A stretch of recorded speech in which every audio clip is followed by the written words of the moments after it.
വാഴ്ത്തുന്നെല്ലാരും പ്രിയനേ നിൻ സ്നേഹം ഓർക്കുന്നെല്ലാരും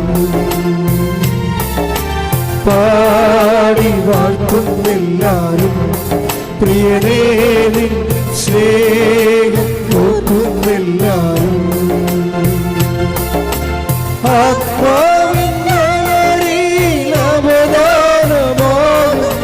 നവകിന്നരം തൂക്കി ഞങ്ങൾ പാടും ലോകമാകും ബാബിലോണിൻ മിഴിനീരിൻ പുഴയോരം തന്നിൽ സ്തുതി പാടിടും പാടി വാഴ്ത്തുന്നെല്ലാരും പ്രിയനേ നിൻ സ്നേഹം ഓർക്കുന്നെല്ലാരും പാടി വാഴ്ത്തുന്നെല്ലാരും പ്രിയനേ നിൻ സ്നേഹം ഓർക്കുന്നെല്ലാരും. ഫസ്റ്റ് എനിക്ക് ഇന്ന് നിങ്ങളോട് പറയാനുള്ളത്, ഇപ്പോഴേ ഈ സെക്കൻഡിൽ കർത്താവ് എന്നോട് പറഞ്ഞതാണ്. ഇന്ന് വെളുപ്പിനെ മുതൽ ഈശോ ഒത്തിരിയേറെ വിഷയങ്ങൾ സംസാരിക്കുന്നുണ്ട്. ഞാൻ വളരെ സൈലൻ്റ് ആയിരുന്നു അതെല്ലാം കേൾക്കാൻ വേണ്ടി. കാര്യം പ്രാർത്ഥനാ ദിവസവും അങ്ങനെയാണ്, വെളുപ്പിനെ മുതലേ സംസാരിക്കാൻ തുടങ്ങും. ഇപ്പോൾ ഈശോ ജസ്റ്റ് ഈ സെക്കൻഡിൽ ഞാനിത് പറയുമ്പോൾ നിങ്ങൾ ശ്രദ്ധിക്കണം. ഞാൻ രണ്ടാൾക്കാരുടെ നടുക്കാൻ നിൽക്കുന്നത്, ഒന്ന് ജീവിക്കുന്ന കർത്താവിൻ്റെ മുമ്പിലും രണ്ടാമത് മാതാവ് പ്രത്യക്ഷപ്പെട്ട അമ്മ മാതാവിൻ്റെ വെർച്വൽ പ്രസൻസ് ഉള്ള ഒരു സ്ഥലത്ത് ആണ് നിൽക്കുന്നത്. ഞാൻ സംസാരിക്കുന്നത് ഒരു 2 ലക്ഷം മനുഷ്യരോടാണ്. ഒരു ഉടമ്പടി ധ്യാനം കൂടുന്നത് 2 ലക്ഷം മനുഷ്യരാണ്. കഴിഞ്ഞ ചൊവ്വാഴ്ച ധ്യാനം കൂടിയത് ഇപ്പോഴും നോക്കുമ്പോൾ 1,98,000 കഴിഞ്ഞു. അത്രയും മനുഷ്യരോടാണ് കർത്താവ് സംസാരിക്കുന്നത്. അപ്പം അതുകൊണ്ട് തന്നെ നിങ്ങളീ ശുശ്രൂഷ ഒത്തിരിയേറെ ശ്രദ്ധയോടും രക്ഷപ്പെടാനുള്ള അവസാനത്തെ ഒരു സ്ഥലത്ത് ദൈവം നമ്മളെ കൊണ്ടുവന്നിരിക്കുകയാണ്. ദൈവമാണ് കൊണ്ടുവന്നിരിക്കണം എന്നുള്ള ബോധത്തിലെ ശക്തമായി സന്തോഷിച്ചത് കൈയടിച്ച് ശ്രുതികട്ടെ. ഹല്ലേലൂയ.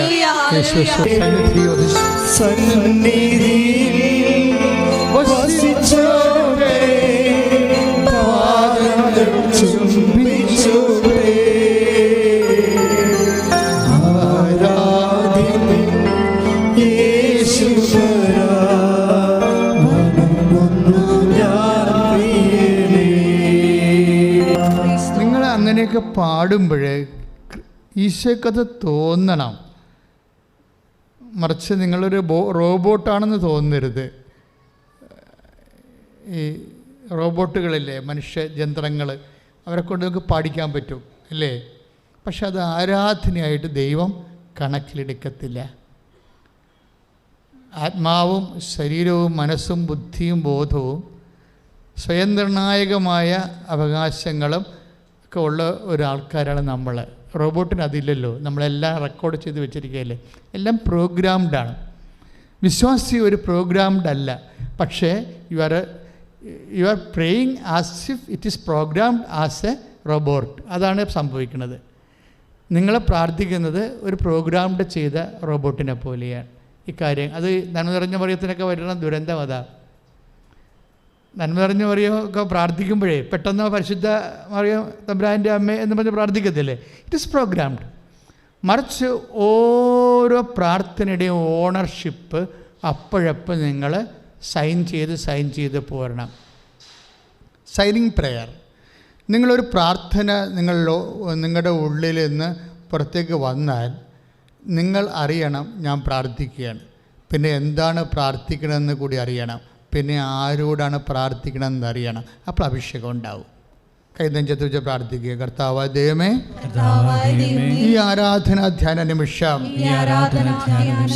ഞങ്ങൾ എവിടെയായിരിക്കുന്നു, ആരോട് പ്രാർത്ഥിക്കുന്നു, എന്ത് പ്രാർത്ഥിക്കുന്നു, പ്രാർത്ഥിക്കുമ്പോൾ എന്ത് സംഭവിക്കുന്നു, അതിനെക്കുറിച്ച് ആഴമായ അവബോധം ഉണ്ടാകണമേ. എൻ്റെ അന്തരംഗത്തെ ആത്മാവിൽ അഭിഷേകം ചെയ്യണമേ. എൻ്റെ അന്തരംഗത്തെ ഈ നിമിഷം ആത്മാവിൽ അഭിഷേകം ചെയ്യണമേ. പരിശുദ്ധമേ, ദൈവമാതാവേ, ഞങ്ങൾക്ക് എല്ലാവർക്കും വേണ്ടി ഓൺലൈനിലെ ഈ ആഴ്ചയിലെ ധ്യാനം കൂടുന്ന എല്ലാവരെയും ഇപ്പോൾ അഭിഷേകം ചെയ്യണമേ. വിശ്വാസം വളരട്ടെ, പ്രത്യാശ വളരട്ടെ, ആത്മാവിൽ നിറയട്ടെ, ശ്രദ്ധിക്കട്ടെ.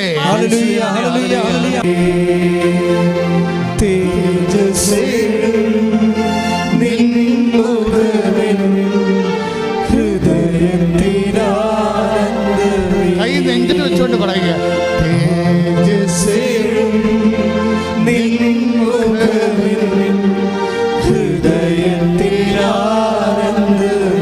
ഒന്നുകൂടി പാടുക, കൈ നെഞ്ചത്ത് വെച്ചോണ്ട്.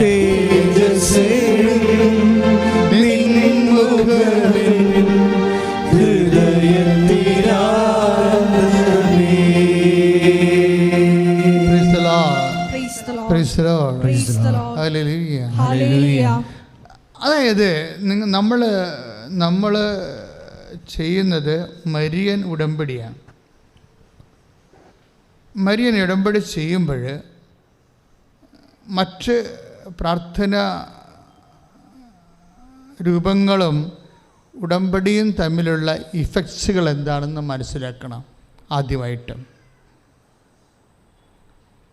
കഴിഞ്ഞ ദിവസങ്ങളിൽ ഒരു മക്കളില്ലാത്തവർ, അവർക്ക് 7 കൊല്ലമായപ്പോൾ മക്കളെ കിട്ടി. അപ്പം ഞങ്ങൾ ആ സാക്ഷി ഇവിടെ പറയിപ്പിച്ചില്ല. പ്രഭുവച്ചനാണത് നോട്ട് ചെയ്തത്. പ്രഭുവച്ചൻ ഇങ്ങനെ ഓരോ കാര്യങ്ങൾ ചോദിച്ചുകൊണ്ടിരിക്കും. ഇങ്ങനെ ആൾക്കാരുടെ മക്കളുണ്ടായതൊക്കെ പറഞ്ഞൊന്ന് അച്ഛൻ വിശ്വസിക്കത്തില്ല. പെട്ടെന്ന് അച്ഛൻ ചോദിച്ച്, നിങ്ങൾ ഇവിടെ മാത്രമേ പ്രാർത്ഥിച്ചുള്ളൂ എന്ന് ചോദിച്ച്. അപ്പം നോക്കിയപ്പോൾ അവർ 8 സ്ഥലത്ത് പ്രാർത്ഥിച്ചിരിക്കുകയാണ്. അത് മനസ്സിലായില്ലേ? അപ്പോൾ അത് ഉടമ്പടി സാക്ഷ്യമല്ല. ഉടമ്പടിയിലൂടെ ആയിരിക്കും മാതാവ് ചിലപ്പോൾ അവരെ സഹായിച്ചത്. പക്ഷേ അവർ വേറെ പല സ്ഥലത്തും ഇതുപോലെ ഓരോ സ്ഥലത്ത് പ്രാർത്ഥിക്കാൻ പറ്റുന്ന സ്ഥലത്തൊക്കെ പ്രാർത്ഥിച്ചു കഴിഞ്ഞാൽ സ്വാഭാവികമായിട്ട് ഞങ്ങളത് സാക്ഷ്യത്തിൻ്റെ കൂടെ പെടുത്തത്തില്ല. കാര്യം നമുക്ക് കൺഫ്യൂഷനാണ്. കാര്യം ഉടമ്പടിയും ഒരു നൊവേനയും തമ്മിലൊക്കെ ഭയങ്കര വ്യത്യാസമുണ്ട്. ഇതൊന്നും അറിയാത്ത ആൾക്കാർ ഉടമ്പടിയും ചെയ്യും, ഇപ്പോൾ എവിടുന്നല്ല അവിടെ പോയി ഓരോ സ്ഥലങ്ങളിൽ പോയി നൊവേനയും നടത്തും. ഇങ്ങനെ കറക്ക ക്രിസ്ത്യാനിയെ ഞങ്ങളിവിടെ അക്സെപ്റ്റ് ചെയ്യത്തില്ല. കാര്യം എന്താ? ഇത് ദൈവമായിട്ടൊരു ഉടമ്പടിയാണ്. ഉടമ്പടി എടുത്താൽ ഉടമ്പടി അവർക്ക് ബോധ്യമുണ്ടെങ്കിൽ അവർ മര്യാദക്ക് അതിൽ തന്നെ ഫോളോ ചെയ്ത് പോരും. കാര്യം ഇത് നെവർ എ പ്രെയർ ഫോം, ഒരു പ്രാർത്ഥനാ ഫോം അല്ല ഇത്. ഇതെന്താണ്? ദൈവം ഒരു കക്ഷി, നീ ഒരു കക്ഷി, അല്ലേ? ദൈവവും നീയും തമ്മിലുള്ള ഒരു ബൈലാറ്ററൽ എഗ്രിമെൻ്റാണ് ഉടമ്പടി. ആ ഉടമ്പടി വിശ്വാസം ഉണ്ടെങ്കിൽ നിങ്ങൾ പിന്നെ ഓരോരോ തീർത്ഥാടന സ്ഥലത്തൊക്കെ പോയി ഓരോരോ പരിപാടി ചെയ്ത് വെക്കത്തില്ല. അതെപ്പോഴും നമ്മൾ വളരെ ശ്രദ്ധിക്കേണ്ടതാണ്. അതൊരു ഫിഡലിറ്റിയുടെ വിഷയമാണിത്, വിശ്വസ്തതയുടെ. ദൈവത്തോട് ചെയ്ത ഉടമ്പടിയിൽ പിന്നെ നിങ്ങൾക്ക് സംശയമുണ്ട്, അതിലെന്താ വല്ല കുഴപ്പമുണ്ടെങ്കിൽ അത് പരിഹരിക്കാൻ വേണ്ടി അന്തോനിസിൻ്റെ അടുത്തും പോവും, യൂദാസിൻ്റെ അടുത്തും പോവും. എവിടെയെല്ലാം പോയി തൊട്ട് നക്കാം അവിടെയൊക്കെ തൊട്ട് നക്കി. ഈ തൊട്ട് നക്കി നടക്കുന്ന കക്ഷികൾ ദയവായിട്ട് ഉടമ്പടി ചെയ്യരുതെന്നാണ് എൻ്റെ അഭിപ്രായം. എന്താ കാര്യത്തിൽ നിങ്ങൾക്ക് ഉടമ്പടിയെക്കുറിച്ചൊന്നും അറിയത്തില്ല. ഉടമ്പടി നിങ്ങൾ ഓർക്കണം, അതുപോലെ ഒരു പ്രാർത്ഥനാ രൂപമാണ്. It's not a prayer form at all. എന്താ കാര്യം? ഇതൊരു പ്രാർത്ഥനാ രൂപമല്ല. ഇതെന്ന് പറയേണ്ടത് ഒരു പദ്ധതിയാണ്. പദ്ധതി ഒരു മനുഷ്യൻ കണ്ടുപിടിച്ച പ്രാർത്ഥനാ രൂപമല്ല ഇത്. ഇതിൻ്റെ പ്രൈമറി ഇനിഷ്യേറ്റീവ് ആരാണ്? ഉടമ്പടിയുടെ പ്രൈമറി ഇനിഷ്യേറ്റീവ്, പ്രാഥമിക പ്രയോക്താവ് ആരാണത്? ദൈവമല്ലേ? എവിടെയെല്ലാം ഉടമ്പടി തുടങ്ങിയിട്ടുണ്ടോ അവിടെയെല്ലാം ദൈവമാണ് മുൻകൈ എടുത്തിരിക്കുന്നത്. ദൈവം മുൻകൈ എടുത്ത വേറെ ഒരു പ്രാർത്ഥനയുള്ള കുർബാന മാത്രമേ ഉള്ളൂ, വേറെ ഒന്നുമില്ലല്ലോ. അതൊരു ഉടമ്പടിയാണ്. ദൈവം മുൻകൈ എടുത്ത് ചെയ്ത ഈ മരിയൻ ഉടമ്പടിയല്ല, അത് വേറെ ഒരു പ്രാർത്ഥനയേ ഉള്ളൂ. എന്താണത്? അത് പരിശുദ്ധ കുർബാനയാണ്. അതൊരു ഉടമ്പടിയാണ്. അത് നിത്യതയെ ബാധിക്കുന്ന ഉടമ്പടിയാണ്. മരിയൻ ഉടമ്പടി ഭൗതികമായ വിഷയങ്ങളെ കൂടുതൽ ഉന്നമനത്തിൽ കൂടുതൽ ഫോക്കസ് ചെയ്യുന്നൊരു പ്രാർത്ഥനയാണ്. പരിശുദ്ധ കുർബാന ഈശോ സ്ഥാപിച്ചത് ഭൗതികമായ ഉന്നമനത്തെ അല്ല അത് ഫോക്കസ് ചെയ്യണത്. പിന്നെന്താണ്? നിത്യതയാണ് ഫോക്കസ് ചെയ്യണത്. തമ്മിൽ മനസ്സിലാക്കണം.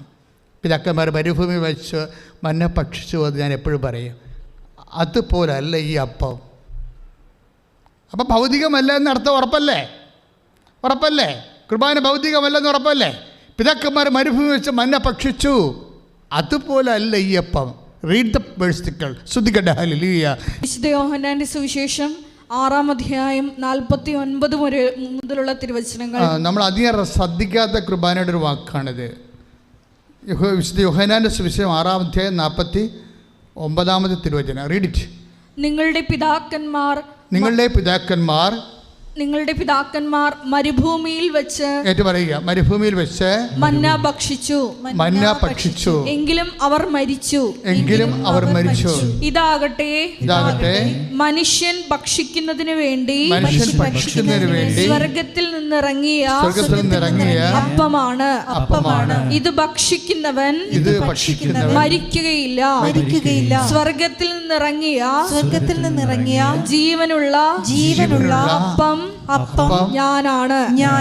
ആരെങ്കിലും അതായത് എന്താ വിഷയം എന്ന് വെച്ചാൽ, പരിശുദ്ധ കുർബാനയെ നമ്മൾ IELTS പാസ്സാകാനും വസ്തു വയ്ക്കാനും ഒക്കെ ദുർവിനിയോഗം ചെയ്യരുതെന്ന സൂചനയാണ്. അത് നടക്കത്തില്ല എന്നല്ല. എന്താ പ്രശ്നം വെച്ച് കഴിഞ്ഞാൽ, നിങ്ങൾ അതിനെ റഷ് ചെയ്യുമ്പോൾ, കുർബാനയെ അനുദിന ജീവിതത്തിന് വേണ്ടി മാത്രം കുർബാനയെ റഷ് ചെയ്യുമ്പോൾ ഉണ്ടാകുന്നൊരു കുഴപ്പം, കുർബാനയുടെ ultimate aim you will miss it. കുർബാനയുടെ ഉദ്ദേശം എന്താണ്? നിത്യതയാണ്. ഇപ്പം അത് ഉടമ്പടിയാണ്. ഉടമ്പടി എപ്പോഴും വരണത് 2 കാര്യങ്ങൾക്ക് വേണ്ടിയാണ് ഉടമ്പടി നമ്മൾ ചെയ്യണത്. ഉടമ്പടി എന്ന് പറയുന്നത് എന്താ? കഴിഞ്ഞ ദിവസങ്ങളിലെ ഷിക്കാഗോയിൽ നിന്ന്, ഇപ്പോൾ ആലപ്പുഴക്കാരതിയാണ്, അവർ ഷിക്കാഗോയിൽ നേഴ്സാണ്. അപ്പോൾ അവർ ഇന്നലെ ഒരു സാക്ഷി ഇവിടെ പറഞ്ഞിരുന്നു, മഞ്ജു ഫ്രാങ്ക്ലിൻ. അവർ പറയണത് ഉടമ്പടി എൻ്റെ ജീവിത രീതിയാണെന്ന്. ഞാൻ ആകപ്പാട് ശരിക്കും ഞെട്ടിപ്പോയി. എല്ലാവരും മക്കളെ കിട്ടി, ജോലി കിട്ടി എന്നൊക്കെയാണ് പറയണത്. മക്കളെ കിട്ടി, ജോലി കിട്ടി, കടങ്ങൾ മാറി. കഴിഞ്ഞ ദിവസങ്ങളിൽ ചേച്ചി ഒരു സാക്ഷ്യം പറഞ്ഞത്, മേരി പാല, അവർക്ക് 3 കോടി രൂപ കടവാണ്. 3 കോടി രൂപ കടവാണ്. അപ്പോൾ എന്ത് ചെയ്യണമെന്ന് അവർക്കൊരു പിടിയില്ല. ഉടമ്പടി പുതുക്കി കഴിഞ്ഞ് ഇപ്പോഴേ എമർജൻസി കേസെല്ലാം എടുക്കുന്നുണ്ടല്ലോ. എമർജൻസി ആയാൽ മതി, അതിൻ്റെ രേഖ ഉണ്ടെങ്കിൽ അപ്പോൾ തന്നെ ഞാൻ നിങ്ങളെ വിളിച്ച് സംസാരിക്കും. പണ്ടങ്ങനെ ചെയ്യത്തില്ലായിരുന്നു. പണ്ട് ഉടമ്പടി 3 പുതുക്കിയിട്ട് ഉടമ്പടി തന്നെയാണ് അവർ നിൽക്കുന്നതെന്ന് എനിക്ക് ഉറപ്പ് വന്നാൽ മാത്രമേ അവരെ വിളിക്കത്തുള്ളായിരുന്നു. ഇപ്പം അങ്ങനെയല്ല. ഉടമ്പടി ഇന്നാണ് നിങ്ങൾ ഉടമ്പടി എടുത്തത്, പക്ഷേ വിഷയം നിങ്ങളുടേത് ഭയങ്കര ഗൗരവമുള്ളതാണെങ്കിൽ നിങ്ങൾക്ക് ഇനി മുന്നോട്ട് പോകാൻ പറ്റത്തില്ലെങ്കിൽ അപ്പം വിളിപ്പിക്കും. പക്ഷേ നിങ്ങളുടെ ഡോക്യുമെൻ്റ് കരുതിയേക്കണം. കൃപാസനത്തിൽ വരുമ്പോൾ നിങ്ങൾ എപ്പോഴും ശ്രദ്ധിക്കേണ്ട ഇതാണ്, എന്ത് ഡ്രാസ്റ്റിക് കണ്ടീഷനാണ് നിങ്ങൾ പോകുന്നത്, അതിൻ്റെ ഡോക്യുമെൻ്റ് കരുതണം. ആ ഡോക്യുമെൻ്റ് ഓഫീസിൽ കാണിച്ചാൽ പിന്നെ തർക്കിക്കേണ്ട, വിശദീകരിക്കേണ്ട, കരയേണ്ട ആവശ്യമൊന്നുമില്ല. ചില ആൾക്കാർ കരഞ്ഞൊക്കെ പറയും. അങ്ങനെ കരേണ്ട ആവശ്യമില്ല. എന്ത് കാര്യത്തിലാണ് ഇപ്പോൾ കരയണത്? അപ്പോൾ നിങ്ങൾ നിങ്ങളുടെ ഡോക്യുമെൻ്റ് കാണിക്കുക. ഇത് ജപ്തി നടപടി ഇതാണ് അടുത്ത ആഴ്ച ഓപ്പറേഷനാണ്, മറ്റൊന്ന് സ്കാനിങ് ആണ്. മറ്റൊന്ന് സ്കാനിങ് ആണെന്നൊക്കെ പറഞ്ഞു കഴിയുമ്പോൾ ചിലപ്പോൾ ഈ ഒറ്റ പ്രാർത്ഥന കഴിയുമ്പോൾ സ്കാൻ കാണത്തില്ല. കഴിഞ്ഞ ദിവസങ്ങളൊരു സാക്ഷ്യം ഉണ്ടായത്, അവിടെ സാക്ഷ്യം നെയ്യാറ്റിൻകര റീന നേതൃത്വമാണ്. അവരുടെ ഭർത്താവ് ഇങ്ങനെ ചെരിഞ്ഞ് പോകും. പെട്ടെന്ന് സംഭവിക്കണം, ചെരിഞ്ഞ് പോകും. അപ്പോൾ ഇവരെ കൊണ്ട് CT സ്കാൻ ചെയ്തപ്പോൾ ഇവരുടെ ബ്രെയിൻ്റെ അകത്തൊരു മുഴ സിസ്റ്റം വളർന്നു വരികയും അത് ഓപ്പറേറ്റ് ചെയ്ത് കഴിഞ്ഞാൽ പാരലൈസ് ആവും. അപ്പോൾ റിസ്ക്കിയാണ്. എത്ര നാളിങ്ങനെ കിടക്കുമെന്ന് അറിയത്തില്ല. ഈ ഇതുപോലെയൊക്കെ വെൻറ്റിലേറ്ററിലൊക്കെ കിടക്കുമെന്ന് അറിയത്തില്ല. അപ്പോൾ ഇവർക്ക് ഭയങ്കര പേടി, സങ്കടമൊക്കെയായി.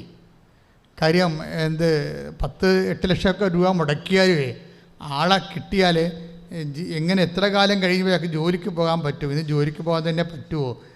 അവരുടെ മനസ്സിൽ ഒന്ന് കണ്ടുകൊണ്ടിരുന്നാലെങ്കിലും മതി. ഭർത്താവ് ആളെ ജോലിക്ക് പോയില്ലെങ്കിൽ ഒന്ന് കണ്ടുകൊണ്ടിരുന്നാലെങ്കിലും മതി എന്ന രീതിയിൽ ആ അവസ്ഥയിലേക്ക് വരുന്നതാണ്.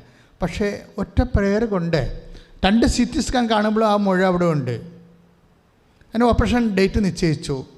പക്ഷേ ഉടമ്പടി എടുത്ത് ഒരു പ്രേയർ കയ്യൊപ്പ് പ്രാർത്ഥന കഴിഞ്ഞിട്ട് പിന്നീട് പോയി ഓപ്പറേഷന് മുമ്പ് MRI എടുക്കുമ്പോൾ ആ സിസ്റ്റം അവിടെ ഇല്ല. ഇത്രയും സ്പീഡായിട്ടാണ് നമ്മൾ കാര്യങ്ങൾ ചെയ്യണം. നിങ്ങൾ ആ സാക്ഷി കിടക്കുന്നുണ്ട്, വായിച്ചാൽ റീന, അവർ നെയ്യാറ്റിൻകര എന്നുള്ള സാക്ഷിയാണ്. അപ്പോൾ ഈ ചേച്ചിയുടെ മേരി ചേച്ചി ഈ മാസം തന്നെ സാക്ഷ്യം പറഞ്ഞ ആളാണ്. ഇതെന്താ ഏത് മാസം? ഇത് ജൂൺ മാസം. അപ്പോൾ ഈ ജൂൺ മാസത്തിൽ തന്നെയാണ് മരിച്ച സാക്ഷ്യം പറഞ്ഞത്. അവർക്ക് 3 കോടി കടവാണ്. 3 കോടി കടമെന്ന് വെച്ചാൽ ഏത് കാലത്ത് കൊടുത്തും എങ്ങനെ കൊടുക്കും ഒരു പിടിയില്ല. കാര്യം ഇവർ ഹോസ്റ്റൽ നടത്തിക്കൊണ്ടിരുന്ന ആളാണ്. കുറേ ബെഡുകളൊക്കെ ഉള്ള ഹോസ്റ്റലാണ്. പക്ഷേ ഈ കൊറോണ വന്നതോടുകൂടിയേ കുറേ ആൾക്കാരെ കൊണ്ടുപോയി, കുറേ ജീവിതം കൊണ്ടുപോയി. ശരിക്കും അതുപോലെ കൊണ്ടുപോയ ഒരാളാണ്. ഇത് കഴിഞ്ഞപ്പോൾ കടത്തുമേൽ കടവും അതിൻ്റെ പലിശയും ജീവിക്കാൻ പറ്റാത്തൊരവസ്ഥയാണ്. ഇവർക്ക് ഭ്രാന്ത് പിടിക്കണ പോലെയാണ്. പക്ഷെ അവരെ പെട്ടെന്ന് ഞാൻ വിളിച്ചു, ഉടമ്പടി പുതുക്കിയ ഉടനെ കണ്ടു. അപ്പോൾ ഞാൻ ചേച്ചിയോട് ചോദിച്ചത്, ചേച്ചി എന്താണ് ചേച്ചി ഉദ്ദേശിക്കുന്നത്? ഇപ്പോൾ സ്ഥലമൊക്കെ വിൽക്കാനുണ്ട്, പക്ഷേ വിൽക്കാൻ പറ്റണില്ല. ഇപ്പോഴും വിൽപ്പന കുറവാണല്ലോ, പണ്ടത്തെ പോലെ ഒരു ഓട്ടം ഇല്ല. കാര്യം മോഡി ചേട്ടൻ കയറി ക്ലിക്കിന് പിടിക്കണ കാരണമേ ആൾക്കാർക്ക് എവിടെയെങ്കിലും ഇപ്പം ഇടി വരെ ഉണ്ട്. എല്ലാവരും നോക്കിക്കൊണ്ടിരിക്കണവർ ആരാണ് സ്ഥലം വാങ്ങിക്കണത്, കൂടുതൽ വാങ്ങിക്കണത്, അവിടെ സോഴ്സ് ഉടനെ നമ്മളൊന്നും പറയേണ്ട കാര്യമില്ല, ഓട്ടോമാറ്റിക് സെൻഡിങ് ആണ് ഡൽഹിയിലോട്ട്, ED ഓഫീസിലോട്ട്. അതായത് ഇപ്പം ജെനുവിൻ സോഴ്സ് അല്ലെങ്കിൽ, ഇനി അതാണെങ്കിൽ പോലും ഗവൺമെൻറ് പറയും നിങ്ങളെ സ്ഥലം വിറ്റ് എന്ന് പറഞ്ഞിട്ട് അതിന് പകരം വേറെ സ്ഥലം വാങ്ങിക്കാൻ പറയും. വിറ്റ ആൾക്കാർ തന്നെ വാങ്ങിക്കാൻ പറയും, കുറച്ച് സ്ഥലം വാങ്ങിക്കാൻ പറയും. 2 സ്ഥലത്തേക്കും. ഇക്കണോമി നാഷണൽ ബേസ്ഡ് കൺട്രോൾഡാണ് ശരിക്കും. അത് നിങ്ങളെ പഴയ ഇക്കോണമി പരിശോധിച്ചാൽ മനസ്സിലാവും. നമ്മളതിൻ്റെ അകത്ത് ഗുണവും ദോഷം പറയുകയല്ല, നാഷണൽ ബേസ്ഡ് ഇക്കോണമി കൺട്രോൾഡാണ്. അത് പണ്ടത്തെ കുത്തഴിഞ്ഞൊരു പോക്കും ഇപ്പോഴത്തെ നോക്കുമ്പോൾ മനസ്സിലാകും നമുക്കത്. എന്താ വിഷയം എന്ന് വെച്ച് കഴിഞ്ഞാൽ ഇതോടുകൂടി എല്ലാം ബ്ലോക്കുണ്ട്. ശരിക്കും കുറേ ആൾക്കാർ കുരുങ്ങിയിട്ടുണ്ട്, അത് സത്യമായ കാര്യമാണ്. പക്ഷേ ഇതിനകത്ത് വരുന്നത് ചേച്ചിയെ സംബന്ധിച്ചിടത്തോളം ഈ മുന്നോട്ട് പോകാൻ ഒരു മാർഗമില്ല. മറ്റൊക്കെ ഇങ്ങനെ ഊഹക്കച്ചവടം മാറി ആരും എടുക്കത്തില്ല, അങ്ങോട്ടും ഇങ്ങോട്ടും അഡ്വാൻസ് കൊടുത്ത് കളിക്കല്ലേ. പ്രമാണം എഴുതത്തില്ല, അഡ്വാൻസ് കൊടുത്ത് ആൾക്കാരിങ്ങനെ കൈമാറിക്കൊണ്ടിരിക്കും. ഭൂമി അവിടെ കിടക്കും. ഒരു കാലത്ത് ഡോക്യുമെൻറ്റേഷൻ നടക്കത്തില്ല, കാശ് മാത്രം കൈമാറിക്കൊണ്ടിരിക്കും. ഗവൺമെൻറ് 5 പൈസ കിട്ടത്തുമില്ല. അതുകൊണ്ടാണ് ഇപ്പോൾ ഇങ്ങനെയൊക്കെ വന്നിരിക്കുന്നത്, ഈ രീതിയിലേക്ക് ആയിപ്പോയത്. അപ്പം ഞാൻ ചേച്ചി ഇത് മുന്നോട്ട് കൊണ്ടുപോകാൻ ഉദ്ദേശിക്കുന്നുണ്ടോ, അത് വിറ്റ് മാറ്റാൻ ഉദ്ദേശിക്കുന്നുണ്ടോ എന്ന് ചോദിച്ചു. ഇത് ഹോസ്റ്റൽ ബിസിനസ് മുന്നോട്ട് കൊണ്ടുപോകാൻ ഉദ്ദേശിക്കുന്നുണ്ടോ, വിറ്റ് മാറ്റാൻ ഉദ്ദേശിക്കുന്നുണ്ടോ എന്ന്. അപ്പോൾ എന്നോട് പറഞ്ഞു, എനിക്കൊന്നും അറിയാൻ പാടില്ല അച്ഛൻ പറയുമെന്ന് പറയും. അപ്പോൾ എൻ്റെ മനസ്സിൽ അപ്പോഴൊക്കെ പരിശുദ്ധാത്മാ പറഞ്ഞുകൊണ്ടിരിക്കുന്നത് ഈ വിറ്റ് കളയണം എന്നാണ് പറയണത്. അപ്പോൾ ഞാനൊരു കാശൂരം എടുത്തിട്ട് ഈശോ എടുത്ത് വെച്ച് അമ്മയെടുത്ത് കൊണ്ടുവന്ന് പ്രാർത്ഥിച്ചിട്ട് ഞാൻ പറഞ്ഞു, അമ്മേ ഇത് വിറ്റ് കളയണം. ഈ കാര്യം എന്താ വെച്ചാൽ ഇവരുടെ പ്രായം ഇത്തിരി മോശമാണ്. ഇവർ ജോലി എടുക്കാനാണ് ഉദ്ദേശിക്കണമെങ്കിൽ ഈ ബുദ്ധിയോടും ശക്തിയോടും കൂടിയൊക്കെ എല്ലായിടത്തും നമുക്കൊരു 10 പൈസ ഉണ്ടാക്കണമെങ്കിൽ എന്തുമാത്രം ഓടണം, എന്തുമാത്രം യാത്ര ചെയ്യണം, എന്തുമാത്രം ഓർമ്മ വേണം, എന്തുമാത്രം കാര്യങ്ങൾ യൂത്ത് അല്ലെങ്കിൽ ഒരു 10, 40, 45 വയസ്സ് വരെയൊക്കെ ഫ്ലോ ഉണ്ടെങ്കിൽ അങ്ങനെ പോകും. ഒരു ബ്ലോക്ക് വന്നിട്ട് പിന്നെ റീസ്റ്റാർട്ട് ചെയ്യുമ്പോൾ അതിൻ്റെതായിട്ടുള്ള ബുദ്ധിമുട്ടുകളൊക്കെ ഉണ്ടാകും. അപ്പം എൻ്റെ മനസ്സിൽ പറഞ്ഞത് ഈ ചേച്ചിക്ക് സമാധാനം കിട്ടാൻ വേണ്ടി നല്ലത് വിറ്റ് കളയാണ് നല്ലതെന്ന് എൻ്റെ മനസ്സിൽ പറഞ്ഞു. അപ്പോൾ ഞാൻ അമ്മയോട് പറഞ്ഞു, അമ്മ അത് വിറ്റ് കളയട്ടെ, അല്ലെങ്കിൽ ആച്ചി എടുത്ത് ജീവിക്കത്തില്ലെന്ന് പറഞ്ഞു. അപ്പോൾ ഈ 2-3 കൊല്ലം ഇത് വിൽക്കാതെ ഇരുന്ന സാധനം ആ കാശുരം കൊണ്ട് വിശ്വാസ പ്രമാണം പ്ലേസ് ചെയ്ത് 2 ആഴ്ചക്കുള്ളിൽ അത് വിറ്റ് മാറുക തന്നെയല്ല, വീട് സ്ഥലവും ഹോസ്റ്റലും മൊത്തം വിറ്റിട്ട് എന്താ സംഭവിച്ചിരിക്കുന്നത്, കടങ്ങളെല്ലാം മാറിയിട്ട് പുതിയൊരു വീട് ആ വാർഡിൽ തന്നെ മേടിക്കണം. ആ വാർഡിൽ തന്നെ, നാട്ടിൽ നിന്ന് പോകുന്നില്ല, ആ വാർഡിൽ തന്നെ പുതിയൊരു വീട് സ്ഥലവും മേടിച്ച് കടവും പരിഹരിച്ച് ഇതെല്ലാം സെക്കൻഡുകൾക്കുള്ളിൽ എന്ന് വെച്ച് കഴിഞ്ഞാൽ ഈ നടന്ന സംഭവമാണ് നോക്കുമ്പോൾ സെക്കൻഡുകൾക്കുള്ളിലെന്ന് വേണേൽ പറയാം. അത്രയും സ്പീഡാണ് ഉടമ്പടിയുടെ ഒരു രീതി. അതാണ്. ഇതൊരു നൊവേന പ്രാർത്ഥനയോ അല്ലെങ്കിൽ മറ്റു തരത്തിലുള്ള പ്രാർത്ഥനയോ അല്ല, ഇതൊരു പദ്ധതിയാണ്. ഇതിനകത്ത് വരുന്ന ഒരു കക്ഷി ദൈവമാണ്, കക്ഷിയാണിത് വരണത്. അല്ലാതെ നമ്മളിങ്ങനെ സിംഗിൾ എഡ്ജായിട്ട് പ്രാർത്ഥിച്ച് വിടുന്ന ഒരു വിശ്വാസത്തിൻ്റെ ഒരു എക്സ്പ്രഷൻ അല്ല. നമുക്ക് വിശ്വാസത്തിൻ്റെ എക്സ്പ്രഷൻ എന്ന് പറയുമ്പോൾ അതുകൊണ്ട് തന്നെ ഇതിൻ്റെ ഔട്ട്പുട്ട് എന്ന് പറയുന്നത് ഗംഭീരമാണ്. ഗംഭീരത്തിൻ്റെ മേജറായിട്ടുള്ള സംഭവങ്ങളാണ്. പക്ഷെ മേജർ മല ഇങ്ങനെ ചിറക് വെച്ച് പറന്നു പോണ പോലെയൊക്കെ നമുക്ക് തോന്നും. മലയാണ് ഇരിക്കണത്, പക്ഷേ ഈ സാധനപ്പത്തിന് ചിറക് പിടിപ്പിച്ചിട്ട് ഈ സാധനം ലിഫ്റ്റ് ചെയ്ത് പോകണ പോലെ തോന്നും. അത്രയ്ക്ക് പെട്ടെന്നാണ് ഈ സംഭവം നടക്കുന്നത്. ഉടമ്പടിയുടെ കാര്യം ഇത് ഒരു വശത്ത് നിൽക്കുന്ന ദൈവമായത് കൊണ്ടാണ്. മാതാവിനെ പരിശുദ്ധാത്മാവ് നൽകിയ മാതാവിന് നമ്മൾ കുറേ പേര് വെക്ക് പറഞ്ഞു വിളിക്കത്തില്ലേ, എല്ലാം സത്യമായ പേരുകളാണ്. ഒരു പേരെന്താണ്? ബോധജ്ഞാനത്തിൻ്റെ സിംഹാസനം. അതാണ് ഇത് ഇടിവെട്ട് സാധനം. ബോധജ്ഞാനം എന്ന് വെച്ചാൽ നിൻ്റെ കുടുംബം, നിൻ്റെ കുഞ്ഞുങ്ങൾ, നിൻ്റെ ഭാവി എല്ലാം രക്ഷപ്പെടുത്താനുള്ള ബോധജ്ഞാനം ഇവർക്കുണ്ട്. ഇവിടെ ബോധജ്ഞാനം ഉണ്ടാകാൻ കാരണം വെച്ച് കഴിഞ്ഞാൽ ബോധജ്ഞാനം എല്ലാവർക്കും ഉണ്ട്, അതിനൊരു സംശയമില്ല. പക്ഷെ ബോധജ്ഞാനം ഉണ്ടാകുന്നതിനേക്കാളുപരി ഈ ബോധജ്ഞാനം പ്രവർത്തിക്കാനുള്ളൊരു ഫോർമാറ്റില്ലേ, അവിടെയാണ് മേരി നമ്മളൊക്കെ ഒന്ന് വ്യത്യസ്തയാകണത്. അതുകൊണ്ട് ഇപ്പോൾ അമ്മയെ കാണുമ്പോൾ എന്താ മാലാഖ പറഞ്ഞത്? അമ്മയെ കാണുമ്പോഴേ മാലാഖ എന്താ പറഞ്ഞത്? കമൻറ്റ് ചെയ്യണേ എന്താ? ദൈവകൃപ നിറഞ്ഞവളെ സ്വസ്തി. അതാണ് ഇപ്പം ലൂക്ക 1:28 ഇടിവെട്ട് വചനമാണ്. ലൂക്ക 1:28 ഒന്ന് പറഞ്ഞ്, ദൈവകൃപ നിറഞ്ഞവളെ സ്വസ്തി, കർത്താവ് നിന്നോട് കൂടെ. അത് ഉടമ്പടി സ്റ്റാർട്ട് ചെയ്യുമ്പോൾ ദൈവത്തിന് ഫസ്റ്റ് സല്യൂട്ടേഷനാണ്, കർത്താവ് നിന്നോട് കൂടെ എന്നുള്ളത്. The presence of God. ഇത് വളരെ, അതായത് രണ്ട് കാര്യങ്ങൾ. ഉടമ്പടി സ്റ്റാർട്ട് ചെയ്യുമ്പോൾ നമുക്കുണ്ടാകാവുന്ന, ഇപ്പോൾ പ്രീ ഡിഗ്രി എന്ന് പറയുമ്പോൾ ഡിഗ്രിക്ക് മുമ്പുള്ള അവസ്ഥയല്ലേ, ഡിഗ്രിക്ക് മുമ്പുള്ള BAക്ക് മുമ്പ് അല്ലെങ്കിൽ BScക്ക് മുമ്പാണ് പ്രീ ഡിഗ്രി ആയിട്ട് പറയുന്നത്. ഡിഗ്രിക്ക് മുമ്പുള്ള ഒരു പഠനമാണ്. ഇതുപോലെ ഉടമ്പടിക്ക് മുമ്പുള്ള ഒരു പ്രീ സ്റ്റേറ്റ് ഉണ്ട്. അതെന്താണ്? അത് പ്രസാദാത്മകമായ അവസ്ഥയാണ്. അതുകൊണ്ട് ഞങ്ങൾ കുമ്പസാരിച്ചിട്ട് നിങ്ങൾ ഉടമ്പടി തുടങ്ങണമെന്നൊക്കെ കത്തോലിക്കരോട് പറയണത്. ചില ആൾക്കാർ കുമ്പസാരിക്കാതെ തന്നെ അങ്ങോട്ട് തുടങ്ങും. മനസ്സിലായില്ല? ഞങ്ങൾ പറയുന്നത് പ്രീ സ്റ്റേറ്റ് ഉണ്ടാണ് ഇതിന്. അതായത് ഉടമ്പടി തുടങ്ങും, സ്റ്റാർട്ട് ചെയ്യുന്നതിന് ഒരു പ്രീ സ്റ്റേറ്റ് വേണം. എന്താണ്? അത് പ്രസാദകരമായ ഒരവസ്ഥയാണ്. പാപങ്ങളെക്കുറിച്ചൊക്കെ പശ്ചാത്തപിച്ചു, മേലിൽ പാപം ചെയ്യില്ല എന്നൊക്കെ തീരുമാനിച്ചു, ദൈവത്തിന് വേണ്ടി ജീവിക്കാനും ദൈവ പദ്ധതി നടപ്പിൽ വരുത്താനും ഒരു ദൈവ പൈതലായിട്ട് നീ അങ്ങോട്ട് ഒരുങ്ങുകയാണ്. ആ ഒരുക്കം ഇതിൻ്റെ അകത്ത് സൂക്ഷിക്കേണ്ടതാണ്. അമ്മയ്ക്ക് ആ ഒരുക്കം ആദ്യകാലം മുതലേ ഉണ്ടായിരുന്നു. അതുകൊണ്ടാണ് മാലാഖ വന്നിട്ട് പറയണത് എന്താണ്? ദൈവകൃപ നിറഞ്ഞവളെ സ്വസ്തി. പിന്നെ എന്താണ്? കർത്താവ് നിന്നോട്. പ്രസൻസ്. കർത്താവ് നിന്നോട് കൂടെ എന്ന് പറയണത് നമ്മൾ അമ്മയെ വിളിക്കണ ഒരു വേറൊരു പേരാണ്. എന്താണ്? വാഗ്ദാന പേടകമേ ഞങ്ങൾക്ക് വേണ്ടി അപേക്ഷിക്കണമേ. അപ്പോൾ ബോധജ്ഞാനത്തിൻ്റെ സിംഹാസനം എന്ന് വിളിക്കണ പോലെ തന്നെയുള്ള ഒരു സംഭവമാണ് പരിശുദ്ധാത്മാവിൻ്റെ ഇരിപ്പിടം എന്നാണ് ബോധജ്ഞാനത്തിൻ്റെ സിംഹാസനം. അതുപോലെ തന്നെ വിളിക്കുന്ന പേരാണ് വാഗ്ദാന പേടകമേ. വാഗ്ദാന പേടകത്തിൽ എന്താ ഉള്ളത്? പഴയ വാഗ്ദാനങ്ങളുടെ ഒരു പേടകമാണ്. മറിയം ആരാണെന്നാണ് പറയണത്? വാഗ്ദാനങ്ങളുടെ ഒരു പെട്ടി, പേടകമാണ്. വാഗ്ദാനങ്ങളെന്ന് പറയുമ്പോൾ അറിയാമല്ലോ, ഒരു മനുഷ്യനെ അവൻ്റെ ഫിസിക്കാലിറ്റിയും സ്പിരിച്വാലിറ്റിയും അവൻ്റെ ഈ ഇറ്റേണിറ്റി, അവൻ്റെ ടെമ്പറലായിട്ടുള്ള ഭൗതികമായ ജീവിതവും അവൻ്റെ നിത്യജീവിതവും ഒക്കെ മെയിൻറ്റെയിൻ ചെയ്യാൻ വേണ്ടിയുള്ള ദൈവത്തിൻ്റെ സൊല്യൂഷനാണ് വാഗ്ദാനമെന്ന് പറയണത്. പിടികിട്ടിയ? വാഗ്ദാനമെന്ന് പറയണത് ദൈവം തരുന്ന ദേശത്ത് പെറ്റുപെരുകി വിശ്വസ്തയോടെ അഭിവൃദ്ധിയോട് ജീവിക്കാനുള്ള ആധ്യാത്മികവും ഭൗതികവുമായ സംവിധാനത്തിനാണ് ഉടമ്പടി എന്ന് പറയണത്. അതുകൊണ്ട് പൗലോസ് അപ്പോസ്തലൻ വളരെ കൃത്യമായിട്ട് പറയും എന്താണ്?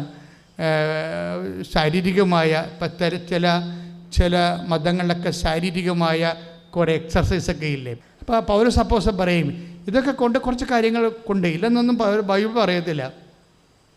ഒരു ഫിസിക്കൽ എക്സർസൈസ് എന്ന രീതി ബൈബിളിലെ ഇതുകൊണ്ട് കുറച്ച് പ്രയോജനമുണ്ട്. 1 തിമോത്തി 4 ഒന്ന് വായിച്ചോളൂ. ശാരീരികമായ പരിശീലനം കൊണ്ട് ഏറ്റു പറയുക. ശാരീരികമായ പരിശീലനം കൊണ്ട് കുറച്ച് പ്രയോജനമുണ്ട്. ക്ലിയർ. അതായത് നോക്കിയേ, അതായത് ശാരീരിക, അപ്പം ചില പ്രാർത്ഥനാ രീതികളൊക്കെ കാണുമ്പോൾ അത് ശാരീരികമായ പ്രയോജനം രീതികൾ കൊണ്ട്, ആ രീതി കൊണ്ട് ശാരീരികമായ കുറച്ച് പ്രയോജനമുണ്ട്. അത് തെറ്റല്ല, ശരിയായ കാര്യമാണ്. മനുഷ്യൻ്റെ ഭൗതികമായ എക്സസൈസും അതുപോലെ തന്നെയുള്ള അതിൻ്റെ ആയുസ്സുമൊക്കെ ആയിട്ട് കുറേയധികം ബന്ധമുണ്ട്. എന്നാൽ ശ്രദ്ധിക്കുക, എന്നാൽ ആത്മീയത എല്ലാവിധത്തിലും വിലയുള്ളതാണ്. പൗലോസ് അപ്പോസ്തലൻ ഇതിനെ ആത്മീയതയുമായിട്ട് ബന്ധപ്പെടുത്തുന്നില്ല. വചനത്തിൻ്റെ റൂട്ട് അതാണ്. എന്നാൽ ഇത് ആത്മീയതയല്ല, അത് എക്സർസൈസ് ആണെന്നാണ് പറയണത്. എക്സർസൈസ് ആർക്ക് വേണം ചെയ്യാമല്ലോ. എന്നാൽ അടുത്ത വായിച്ചേ. ആത്മീയത എല്ലാവിധത്തിലും വിലയുള്ളതാണ്. ഒന്ന് ഏറ്റു പറഞ്ഞേ. എന്നാൽ ആത്മീയത എല്ലാവിധത്തിലും വിലയുള്ളതാണ്. 1 തിമോത്തി 4:8. അടുത്ത വചനം വായിക്കുക. എന്തുകൊണ്ടെന്നാൽ അത് ഏറ്റു പറയുക. അത് ഈ ജീവിതത്തെയും വരാനിരിക്കുന്ന ജീവിതത്തെയും സംബന്ധിക്കുന്ന വാഗ്ദാനങ്ങൾ ഉൾക്കൊള്ളുന്നു. Praise the Lord. ഇതിനകത്ത് വരുന്ന വിഷയം കണ്ട 1 തിമോത്തി 4:8 ശാരീരികമായ എക്സസൈസുകളുണ്ട്, കുറച്ച് ഗുണങ്ങളുണ്ട്. അത് ശാരീരികമായ ഫിസിക്കലായിട്ടുള്ള ആനുകൂല്യങ്ങളാണ്. പക്ഷേ ഇറ്റ് ഈസ് നോട്ട് സ്പിരിച്വാലിറ്റി. അവിടെയാണ് പ്രശ്നം വരുന്നത്. അത് ആത്മീയതയല്ല, ഗോൾഡിനെസ് അല്ല. പിന്നെ എന്താണ് ഗോൾഡിനെസ് എന്ന് പറയണത്? ആധ്യാത്മികത എന്ന് പറയണത് എന്താണ്? ആധ്യാത്മികത ഇതിനേക്കാൾ ഉന്നതമാണ്. അപ്പോഴെന്താ സംഭവിച്ചാൽ ഈ ജീവിതത്തിനാണെങ്കിലും വരാനിരിക്കുന്ന ജീവിതത്തിനാണെങ്കിലും ഇതിൻ്റെ മേൽഗതിക്ക് വേണ്ടത് എന്താണ്? വാഗ്ദാനമാണ്. ഇവിടുത്തെ പോയിന്റ് പിടിയ. ഈ ജീവിതത്തിന് വേണ്ടി ആണെങ്കിലും വരാനിരിക്കുന്ന ജീവിതത്തിന് വേണ്ടിയാണെങ്കിലും നമുക്ക് വേണ്ടത് എന്താണ്? വാഗ്ദാനങ്ങളാണ്. വാഗ്ദാനം എന്ന് പറഞ്ഞാൽ എന്താണ്? ഈ വാഗ്ദാനമാണ് ഉടമ്പടിയിലൂടെ കരഗതമാകുന്നത്. ഇതാണ് എൻ്റെ അത് വരുന്ന വിഷയം. ഉടമ്പടിക്ക് നമ്മളെപ്പോഴും പറയുന്നത് എന്താണ്? ഈശോമിശ വാഗ്ദാനങ്ങൾക്ക് ഞങ്ങൾ യോഗ്യരാകുവാൻ സർവേശ്വര പരിശുദ്ധ മാതാവ് ഞങ്ങൾക്ക് വേണ്ടി അപേക്ഷിക്കുന്നു. അപ്പോൾ വാഗ്ദാനങ്ങൾക്ക് വേണ്ടി നമ്മൾ യോഗ്യരാകാൻ വേണ്ടി ദൈവം മാധ്യസ്ഥയായി വെച്ചിരിക്കുന്നത് പരിശുദ്ധ ആയിരിക്കുന്നത് ഈ കാനായിലെ കല്യാണത്തിലെ ആശയ പരിസരത്തിൻ്റെ ഭാഗത്തുനിന്ന് വരുന്ന ഒരു പുതിയ ദൈവത്തിൻ്റെ വെളിപാടാണ്. എന്ന് വെച്ചാൽ ഈ ജീവിതം മാത്രമല്ല, ആധ്യാത്മികതയിലുള്ള എന്താണ്? വരാനിരിക്കുന്ന ജീവിതമുണ്ട്. ഈ ജീവിതം 2 കാര്യങ്ങളാണ് ഒരു മനുഷ്യനെ ഉള്ളത്. എന്താണ്? ഈ ജീവിതവും വരാനിരിക്കുന്ന ജീവിതവും. ഇത് രണ്ടിനും എന്താ വേണ്ടത്? വാഗ്ദാനമാണ് വേണ്ടത്. ഈ 2 വാഗ്ദാനം എവിടെയുണ്ട്? ആത്മീയത. ബൈബിൾ മുന്നോട്ട് വെക്കുന്ന ആധ്യാത്മികതയിലുണ്ട്. അതുകൊണ്ട് ഓരോ വിഷയം ഇപ്പം തന്നെ ഞാനൊരു കാര്യം പറയട്ടെ. കാനായിലെ കല്യാണത്തിൽ എന്താ സംഭവിക്കുന്നത്? കാനായിലെ കല്യാണത്തിൽ സംഭവിക്കുന്നത് അവർക്ക് വീഞ്ഞ് തീർന്നു പോകുന്നു. അതാണ് സംഭവം. വീഞ്ഞ് തീർന്നു പോകുന്ന അമ്മ ഇവിടെ വിജയിക്കണം. എന്താ സംഭവം എന്നറിയാവോ? പെട്ടെന്ന് ഈ വിഷയത്തെ ദൈവ തിരുസേനയിലേക്ക് ഉയർത്താൻ വിത്തിൻ നോ ടൈം, ഒരു സെക്കൻഡ് തോട്ടില്ലാതെ പ്രൈമറി ലൈറ്റ്നിങ് റഷിങ് വന്നതാണ് ഇതിൻ്റെ വിജയം എന്ന് പറയണത്. ഇത് പറഞ്ഞാൽ മനസ്സിലായില്ലേ? കാര്യം ഒരു വിഷയം ഉണ്ടാകുമ്പോൾ ഒരു മനുഷ്യൻ ദൈവത്തിൻ്റെ അടുത്ത് വരുന്നത് എപ്പോഴാണ്? ആശുപത്രിയിലൊക്കെ പോയി ഡോക്ടറെ കണ്ട് അവിടെ നിന്നൊക്കെ തള്ളി വീടിന് കടം വന്ന് അതിന് ലോണൊക്കെ എടുക്കാൻ നോക്കി ബാങ്കുകാരെ തള്ളി മൊത്തം തള്ളം മേടിച്ച് കഴിയുമ്പോഴാണ് കർത്താവിൻ്റെ അടുത്ത് വരുന്നത്. ഇല്ലേ? ഇവിടെയാണ് പ്രോബ്ലം. നിങ്ങൾ പരാജയപ്പെടുന്നത് ഇവിടെയാണ്. കണ്ടവനൊക്കെ പിടിച്ച് കടുത്ത് തള്ളി കഴിയുമ്പോഴാണ് കർത്താവിൻ്റെ അടുത്ത് ഒടിഞ്ഞു മടങ്ങി വരേണ്ടത്. This is wrong. അമ്മ അങ്ങനെയല്ല. അവിടെയാണ് വിഷയം. അമ്മ അങ്ങനെ ഇതാണ്. അതായത് അമ്മയുടെ സ്പിരിച്വാലിറ്റി എന്ന് പറയുന്നത് ആ ഒരു കാര്യങ്ങളെ സമീപിക്കുന്ന രീതി കണ്ട ഇമ്മീഡിയറ്റ് റഷാണ്. ബൈബിള് ഈ കാര്യങ്ങളെല്ലാം ഇപ്പോൾ വേണമെങ്കിൽ ഇപ്പോൾ ഉദാഹരണത്തിന് ഞാനൊരു കാര്യം ചോദിക്കട്ടെ. നമ്മൾ വിശുദ്ധ ലൂക്കാസ് വിശേഷം 1:11-5 വായിച്ചേ. വിശുദ്ധ ലൂക്കാസ് വിശേഷം 11:5. ശ്രുതികടെ ഹല്ലേലൂയ. അവരോട് പറഞ്ഞു, നിങ്ങളിൽ ഒരുവന് ഒരു സ്നേഹിതനുണ്ടെന്നിരിക്കട്ടെ. അവൻ അവരോട് പറഞ്ഞു. ഈശോ ഒരു കഥ പറയണതാണ്. നിങ്ങളിൽ ഒരുവന് ഒരു സ്നേഹിതൻ ഉണ്ടെന്നിരിക്കട്ടെ. ലൂക്കാ 11:5. അർദ്ധരാത്രി അവന്റെ അടുത്ത് ചെന്ന് അവൻ പറയുന്നു എന്താ പറയണേ? സ്നേഹിത, എനിക്ക് 3 അപ്പം വായ്പ തരിക. ദാറ്റ് ഈസ് സ്നേഹിത, എനിക്ക് 3 അപ്പം വായ്പ തരിക. അവിടെ എന്താ സംഭവം? വായ്പയാണ്. ഈ കാനായിലെ കല്യാണത്തിൽ വീഞ്ഞു തീർന്നു പോകുമ്പോഴേ വായ്പ എടുക്കാനുള്ള പൊസിഷനുണ്ട് അവിടെ. കാര്യം യഹൂദൻ ചെയ്യണ പരിപാടിയാണത്. പറഞ്ഞ മനസ്സിലായില്ലേ? പക്ഷേ അമ്മയുടെ തലയിൽ ഉടനെ ഈ ലോൺ കയറത്തില്ല, ഉടനെ ലോൺ എടുക്കണമെന്ന് സംഭവം കയറത്തില്ല. അത് ക്രിസ്തുവിൻ്റെ സ്ഥാനമാണെന്ന് അമ്മയ്ക്കറിയാം. ഇതിവിടെയാണ് പ്രോബ്ലം വരുന്നത്. നമ്മൾ തമ്മിൽ അമ്മയും തമ്മിലുള്ള പ്രോബ്ലം വരുന്നത് ഇവിടെ വെച്ചാണ്.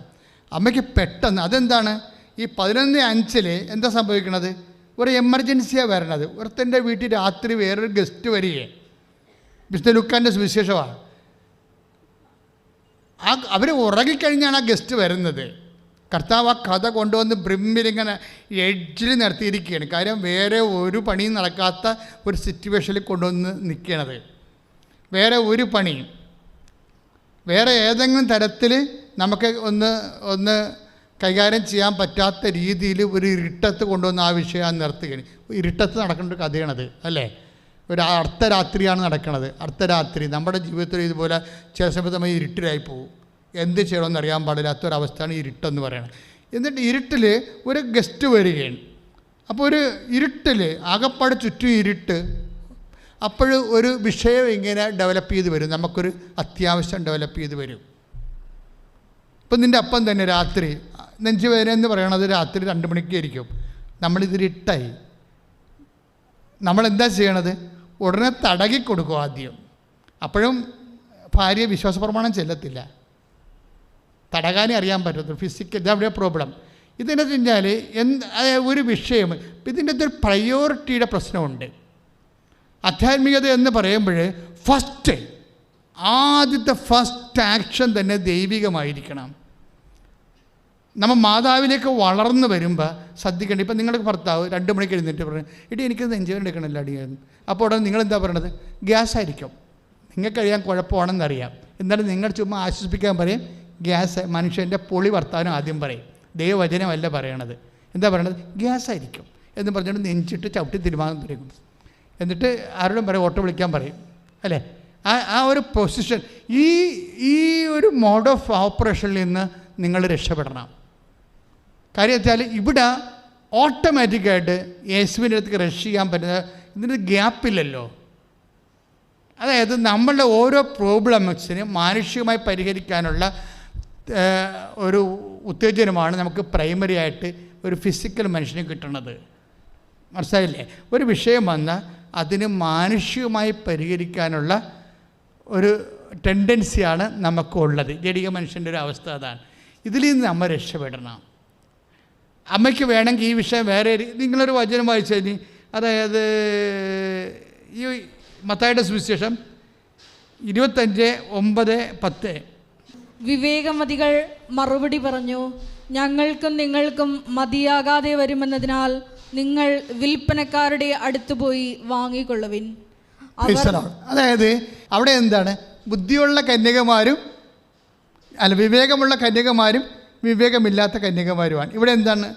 ഇത് വീഞ്ഞ് തീർന്നു പോയ വിഷയം പോലെ ഒരു വിഷയമാണിത്. എന്താണ്? എണ്ണ തീർന്നു പോകും. മനസ്സിലായില്ലേ? ഇവിടെ എണ്ണ തീർന്നു പോവുകയാണ്. എണ്ണ തീർന്നു പോകുമ്പോൾ പെട്ടെന്ന് എമർജൻസി ആയിട്ട് ഷൂട്ടപ്പ് ചെയ്യണ ആ രീതി എന്താ? വ്യാപാരികളുടെ അടുത്ത് പോയി വാങ്ങിക്കൊള്ളാൻ പറയും. അമ്മയ്ക്ക് വേണമെങ്കിൽ അമ്മയുടെ തല ഈ സാധനം വരത്തില്ല. കാര്യം ഇവർ ഫുൾ ഓഫ് ഗ്രേസ് ആയത് കാരണം ഇങ്ങനെയുള്ള മുടന്തം പരിപാടിയൊന്നും വരത്തില്ല പെട്ടെന്ന്. ഇവിടെയാണ് വിഷയം. ഉടമ്പടിയിലേക്ക് നമ്മൾ പോകുമ്പോൾ അമ്മയുടെ ഒരു മൈൻഡ് സെറ്റ് നിങ്ങൾ അറിയാതെ രൂപപ്പെടുത്തിയെടുക്കാൻ വേണ്ടി പ്രാർത്ഥിക്കണം. കാര്യം പ്രൈമറി ഇപ്പം നിങ്ങൾക്ക് ട്രാൻസ്ഫർ വന്നെന്ന് വിചാരിച്ചോ, ട്രാൻസ്ഫർ വരുമ്പോൾ തന്നെ നിങ്ങൾ വിചാരിക്കും, ഇത് വിദ്യാഭ്യാസ വകുപ്പല്ലേ, അപ്പോൾ അതിൻ്റെ അകത്ത് ഏരിയ സെക്രട്ടറിനെ പോയി കാണാമെന്നായിരിക്കും നിങ്ങൾ ആദ്യം ചിന്തിക്കേണ്ടത്. അയാൾക്ക് വല്ല കൈ മണക്കം കൊടുത്തിട്ട് ട്രിവാൻഡ്രത്ത് എവിടെ ഇത് കൈകാര്യം ചെയ്യണം ആ ഓഫീസിൽ പോയിട്ട് ഒരു 50,000 പിടിപ്പിച്ചിട്ട് എങ്ങനെയെങ്കിലും സാധനം ഊരാ, എന്നിട്ടാണ് നിങ്ങൾ വന്ന് ഉടമ്പടി ചെയ്യണമെങ്കിൽ പണി കിട്ടാൻ സാധ്യതയുണ്ട്. കാര്യം എന്താണ്? പ്രൈമറി നിങ്ങൾ വെച്ചിരിക്കുന്നത് ദൈവത്തിനല്ല, പിന്നെ എന്താണ്? പാർട്ടിനെ സെറ്റ് ചെയ്തിരിക്കുന്നത്. ഞാൻ പാർട്ടി എന്ന് പറയുകയല്ല, എല്ലാ പാർട്ടികൾക്കും ഇതുപോലെയുള്ള സിനിമ സംവിധാനമുണ്ട്. ഫ്രീ ആയിട്ട് ചെയ്യുന്നവരുണ്ട്, പാർട്ടിക്ക് നിങ്ങൾ ഫണ്ട് വാങ്ങി ചെയ്യുന്നവരുണ്ട്. CPM മാത്രമല്ല, BJP ആയാലും കോൺഗ്രസ് ആയാലും എല്ലാം ഇതിൻ്റെ അകത്ത് ഒരു നടപടിക്രമങ്ങളുണ്ട്. പാർട്ടി ബേസ് ആണെങ്കിൽ നടപടിക്രമങ്ങളുണ്ട്. ഞാൻ പാർട്ടി ബേസ് എന്നാണ് പറഞ്ഞത്. ആ വിഷയം സെറ്റ് ചെയ്യുന്ന രീതികളാണ്. പക്ഷേ നിങ്ങളുടെ വിഷയത്തിൽ പെട്ടെന്ന് നിങ്ങൾ വിചാരിക്കും ട്രാൻസ്ഫർ അങ്ങനെയാണെങ്കിൽ നമ്മുടെ കൂട്ടുകാരൻ അല്ലെങ്കിൽ നമ്മുടെ ഫ്രണ്ട് ജില്ലാ കമ്മിറ്റി മെമ്പറാണ്, അവനുമായിട്ട് സംസാരിക്കാം എന്ന് വെച്ചാൽ ഞാൻ ഉദ്ദേശിച്ചത് എന്താണ്? മാനുഷികമായിട്ട് ഈ വിഷയം സെറ്റ് ചെയ്യാനാണ് ആദ്യമേ നമ്മുടെ തലയിൽ വരണത്. ആദ്യം ഇങ്ങനെ വന്നു കഴിഞ്ഞാൽ സ്വാഭാവികമായിട്ടിത് നിങ്ങൾ ആദ്യം ദൈവത്തിനല്ലല്ലോ ആശ്രയിച്ചത്. അവിടെയാണ് പ്രശ്നം. ആദ്യം നിങ്ങൾ ദൈവത്തിനല്ലല്ലോ ആശ്രയിച്ചത്. ഇപ്പോൾ അവരെന്താ പറയണത്? എണ്ണ തീർന്നു പോയി. എണ്ണ തീർന്നു പോയപ്പോൾ 25:9 മത്തായി സുവിശേഷം എന്താ പറയണത്? വ്യാപാരിക അടുത്ത് പോയി വാങ്ങിക്കൊള്ളാൻ. അത് നടക്കണ കാര്യമാണോ? ഈ രാത്രി 2 മണിക്ക് ഏത് വ്യാപാരി തുറക്കാനാണ്? ഒരു വ്യാപാരിയുടെ അവസ്ഥയല്ലേ പറഞ്ഞത്. ഞാനും കുഞ്ഞുങ്ങൾ കിടപ്പിലാണെന്നല്ലേ മറ്റേ വ്യാപാരി പറഞ്ഞത്. അപ്പം തീർന്നു അപ്പമില്ലെന്ന് പറഞ്ഞപ്പോൾ അപ്പത്തിൻ്റെ കടയിൽ പോയില്ലേ അയാൾ? നമ്മൾ ആദ്യം വായിച്ചില്ലേ 11:5 ലൂക്കാൻ്റെ സുവിശേഷം. അയാൾ അത് വ്യാപാരിയാണ്. ആ വ്യാപാരി എന്ന് സംബന്ധിച്ചാൽ അയാൾ രാത്രി ഉറക്കം തന്നെയല്ല, അയാളുടെ കുഞ്ഞുങ്ങളൊക്കെ അയാളുടെ പെട്ടിലേക്ക് ചുറ്റിപ്പിടിച്ച് കിടക്കുകയാണ്. അയാളെങ്ങനെ പൊങ്ങി വന്നാൽ പിള്ളേരും കൂടെ പൊങ്ങും. പിള്ളേരിൽ നിന്ന് നിലവിളിക്കാൻ തുടങ്ങുമ്പോൾ നടക്കത്തില്ല. അയാൾ പറഞ്ഞ് നടക്കത്തില്ല. അപ്പം ഇല്ലപ്പോൾ പട്ടിണി കിടക്കാൻ പറഞ്ഞു. എൻ്റെ കുഞ്ഞുങ്ങൾ എഴുന്നേറ്റാൽ പിന്നെ അതുങ്ങൾ ഉറങ്ങുമ്പോൾ പിന്നെ ഒരു കാലമാകും. അതുകൊണ്ട് നടക്കത്തില്ലെന്നാണല്ലോ പറയണത്. ഇപ്പോൾ രാത്രി വിളിയും കാര്യങ്ങളൊക്കെ നടക്കത്തില്ല. ഇപ്പോഴും എന്താ പറയണത്? നിങ്ങൾ വ്യാപാരികളുടെ അടുത്തേക്ക് പോയി വാങ്ങാൻ, അതും രാത്രിയാണ്. മാനുഷികമായ തീരുമാനങ്ങളിലൂടെ നിങ്ങളുടെ വിഷയം നിങ്ങൾ പരിഹരിക്കാൻ തീരുമാനിച്ചാൽ നിങ്ങളുടെ ആത്മാവ് അപ്പോഴ് രാത്രിയിലായിരിക്കും, പകലായിരിക്കത്തില്ല. മറിയത്തിൻ്റെ ആത്മാവ് എപ്പോഴും പകല് ആയിരിക്കും. എന്താ കാര്യം? ആദ്യത്തെ ഈ ഇടി തന്നെ, റഷ് തന്നെ യേശുവിൻ്റെ അടുത്തേക്കാണ്, വ്യാപാരികളുടെ അടുത്തേക്കല്ല. വിഞ്ഞ് തീർന്നു പോകുമ്പോൾ യേശുവിൻ്റെ അടുത്തേക്ക് അവിടെയാണ് മറിയം വിജയിക്കുന്നത്. കാര്യം ഇതിന് കുറേ ഓപ്ഷൻസ് ഉണ്ട്. ഇത് വായ്പ വാങ്ങിച്ച് പരിഹരിക്കാവുന്ന പ്രശ്നമാണ്, അല്ലെങ്കിൽ ഇത് വിലക്ക് വാങ്ങിച്ച് പരിഹരിക്കാവുന്ന പ്രശ്നമാണ്. ഈ 2 പ്രശ്നവും ബൈബിളിൽ പുതിയ നിയമത്തിൽ പരിഹരിക്കുന്നുണ്ട്. പക്ഷേ ആ മെത്തേഡുകളൊന്നും എടുക്കാതെ ഇമ്മീഡിയറ്റായിട്ട് അമ്മ യേശുവിൻ്റെ അടുത്ത് വന്നത് അവരമ്മയായതുകൊണ്ടും മറിയത്തിൻ യേശുവിൻ്റെ അമ്മയായതുകൊണ്ട് മാത്രമല്ല, മറിച്ച് അവർ ഫുൾ ഓഫ് ഗ്രേസ് ആയതുകൊണ്ടാണ്. This is my point. അതാണ് നിങ്ങൾ കൃപയിൽ നിലനിൽക്കണമെന്ന് പറഞ്ഞാൽ കൃപയിൽ അപ്പോൾ നിങ്ങൾ ഓർക്കും കൃപയിൽ നിലനിൽക്കുമ്പോൾ എന്താ സംഭവിക്കുന്നത്? ഈ പ്രസൻസ്, ദൈവത്തിൻ്റെ സാന്നിധ്യമില്ല. ഇപ്പോൾ അമ്മയോട് എന്താ പറഞ്ഞത്? 1:28 എന്താ പറഞ്ഞത്? ലൂക്കാൻ്റെ സുവിശേഷം, hail Mary full of grace the Lord is with you. നിൻ്റെ കൂടെ പ്രസൻസ് എന്നാണ് പറഞ്ഞത്, ദൈവത്തിൻ്റെ പ്രസൻസ്. ഈ ദൈവത്തിൻ്റെ പ്രസൻസ് നമുക്ക് ലഭ്യമാകുന്നൊരു സാഹചര്യം ഉണ്ടായാൽ തീർച്ചയായിട്ടും നമ്മൾക്ക് അമ്മയെപ്പോലെ പ്രസാദകരമായ ഇമ്മീഡിയറ്റ് ഫസ്റ്റ് റെഫറൻസ് ദൈവം വരും. അപ്പം നിങ്ങൾ ചോദിക്കും, പ്രസൻസ്, ദൈവത്തിൻ്റെ പ്രസൻസ്, ഉടമ്പടിയുടെ ഏറ്റവും വലിയ ഗുണം എന്താ? ഉടമ്പടിയിൽ നിന്ന് കിട്ടുന്ന ആനുകൂല്യങ്ങളല്ല, മറിച്ച് എന്താണ്? ദൈവത്തിൻ്റെ പ്രസൻസ്. അതാണ് സഞ്ചാരി മാതാവ് എന്ന് പറയണത്. സഞ്ചാരി മാതാവ് എന്ന് പറയത്തില്ല ആൾക്കാർ, അതാണ് കാര്യം. അതായത് ഇപ്പോൾ കഴിഞ്ഞ ദിവസങ്ങളൊരു സാക്ഷ്യം ഉണ്ടായി. അവർക്ക് അവരുടെ കൂട്ടുകാരത്തി എപ്പോഴും പറയുന്നുണ്ട്, നിൻ്റെ വിഷയങ്ങളൊക്കെ തീരാൻ വേണ്ടി നീ ഉടമ്പടി എടുക്കുമെന്ന് പറയും. കൃപാസനം മാതാവിനോട് പ്രാർത്ഥിക്കാൻ പറയും. അപ്പോൾ ഈ കൂട്ടുകാരത്തി പറയണത് അത് എന്നാ അവർ കേട്ടിട്ടില്ല. കേട്ട് കഴിഞ്ഞപ്പോൾ പറഞ്ഞ്, ഓ അതെന്താ, നമ്മൾ മാതാവിനോടല്ലേ പ്രാർത്ഥിക്കണത്, പിന്നെ എന്തിനാ അങ്ങനെ പറയണമെന്ന് ചോദിക്കും. അപ്പോൾ എനിക്കതിൻ്റെ അത് വലിയ വിശ്വാസമില്ലെന്ന് പറയും. എനിക്കതിൻ്റെ അത് വിശ്വാസമില്ല. പലരുടെയും പ്രശ്നം അതാണ്. ഈ വിശ്വാസമില്ലെന്ന് പറഞ്ഞ സമയത്ത് ഇവർ രാത്രി ഒരു സ്വപ്നം കാണും. സ്വപ്നത്തിൽ ഈ സിൽവർ ഗ്രേയിൽ മാതാവ് ഇവർക്ക് പ്രത്യക്ഷപ്പെടും. എന്നിട്ട് ഇവരോട് പ്രെയർ ചെയ്യാൻ പറയും. അപ്പോൾ ഇവൾക്ക് ഭയങ്കര, ഞാൻ മാതാവിനെ രാത്രി സ്വപ്നം കണ്ടു എന്ന് പറയുമ്പോൾ പറയണേ, ഞാൻ ആരോട് പറയാനാണ്, എനിക്ക് ഭയങ്കര ചമ്മലാണ് ഇതൊക്കെ പറയാനെന്ന്. കാരണം ഇവരിങ്ങനെ ആത്മീയതയ്ക്ക് ആ പ്രാധാന്യമില്ല, അധികം കൊടുക്കാതെ ഇങ്ങനെ ലൗകായികവും ബുദ്ധിപരവും യുക്തിപരമൊക്കെ ആയിട്ട് ഇങ്ങനെ കാര്യങ്ങളൊക്കെ സമീപിക്കുന്ന ഒരു രീതിയായത് കാരണം, അത് ആൾക്കാർക്ക് അറിയാവുന്ന കാരണം അങ്ങനെയുള്ള ഇവരുടെ കൂട്ടുകാരോട് മാതാവിനെ കണ്ടു, സ്വപ്നം കണ്ടു എന്നൊക്കെ പറയാൻ ഇവർക്ക് ചമ്മല. ഉടനെ കൂട്ടുകാരത്തോട് പറഞ്ഞ്, ഞാൻ ഇങ്ങനെ സ്വപ്നം കണ്ടു. അപ്പോൾ ഉടനെ പറഞ്ഞ്, നീ ഒന്ന് ചിന്തിച്ചേ, എൻ്റെ ഉടമ്പടി തീരാൻ പോവുകയാണ്, ഈ ദിവസങ്ങളിൽ. അപ്പോൾ രണ്ടുപേരും 2 കോണ്ടിനെൻ്റിലാണ് താമസിക്കുന്നത്, 2 രാജ്യങ്ങളിലാണ്. അപ്പോൾ അവരെന്താ പറയുന്നത്, എൻ്റെ ഉടമ്പടി തീരാൻ പോവുകയാണ്. എൻ്റെ ഉടമ്പടിയിലെ ഒരു കാര്യം എന്താണെന്ന് വെച്ചാൽ, നിനക്ക് കൃപാസനം മാതാവിൽ വിശ്വാസം ഉണ്ടാകാൻ വേണ്ടി ഞാൻ പ്രാർത്ഥിച്ചുകൊണ്ടിരിക്കുകയാണ്. ഇപ്പം മനസ്സിലായില്ലേ? നിനക്ക് കൃപാസനം മാതാവിൽ വിശ്വാസമുണ്ട്. എന്താ പ്രശ്നം? കൃപാസനം മാതാവ് എന്ന് നമ്മൾ പറയുമ്പോൾ കൃപാസനത്തിൽ സിൽവർ ഗ്രേയിൽ സമയഘടികാരം നെഞ്ചിൽ ചേർത്ത് ദുരന്തമുണ്ടാകാൻ പോകുന്ന പ്രാർത്ഥിക്കണമെന്ന് 2004 ഡിസംബർ 7 ഉച്ചയ്ക്ക് 2:30 മണിക്ക് പ്രത്യക്ഷപ്പെട്ട മാതാവാണ് കൃപാസന മാതാവ് എന്ന് പറയുന്നത്. ആ മാതാവിൻ്റെ പ്രത്യക്ഷീകരണം സഭ ഏറ്റെടുത്ത് പഠിക്കാൻ വേണ്ടി കൃപാസനത്തിലും ഞങ്ങളുടെ കുടുംബത്തിലും ഒരു പ്രാർത്ഥനാ പദ്ധതി ഉണ്ടാകണമെന്ന് 2015 മാതാവ് തന്നെ പ്രത്യക്ഷീകരണ പ്രാർത്ഥന ചൊല്ലിയപ്പോഴാണ് നമുക്ക് ഉടമ്പടി പ്രാർത്ഥന കിട്ടിയത്. ആ ഉടമ്പടി പ്രാർത്ഥനയിലൂടെയാണ് ഇത്രയും അനുഭവങ്ങൾ ഉണ്ടാകണ എല്ലാം പ്രത്യക്ഷീകരണത്തിൻ്റെ അടയാളമായിട്ടാണ്. അതുകൊണ്ട് ആൾക്കാർ പ്രാർത്ഥിക്കണത് പ്രത്യക്ഷീകരണത്തിൻ്റെ അടയാളം, എന്നെയും പ്രത്യക്ഷീകരണത്തിൻ്റെ സാക്ഷിയാക്കി മാറ്റണമേ. പക്ഷേ അത് പ്രാർത്ഥിച്ച് തുടങ്ങിയതൊന്നും ക്രിസ്ത്യൻസ് അല്ല, ഹിന്ദുസാണ് പ്രാർത്ഥിച്ച് തുടങ്ങിയത്. അമ്മ മാതാവേ, അമ്മയുടെ പ്രത്യക്ഷീകരണത്തിൻ്റെ സാക്ഷിയായി എന്നെ ഉയർത്തണമേ. ഇപ്പോൾ എല്ലാവരും അത് പ്രാർത്ഥിക്കുന്നുണ്ട്. പക്ഷേ ഇവിടെ സാക്ഷ്യം പറഞ്ഞ പെരുമ്പാവൂരിലെ ഒരു ചേച്ചിയാണ്, ശ്രീകല ചേച്ചിയാണ് ആ സാക്ഷ്യം പറഞ്ഞത്. അത് അത് മർമ്മമാണത് പ്രാർത്ഥനയുടെ.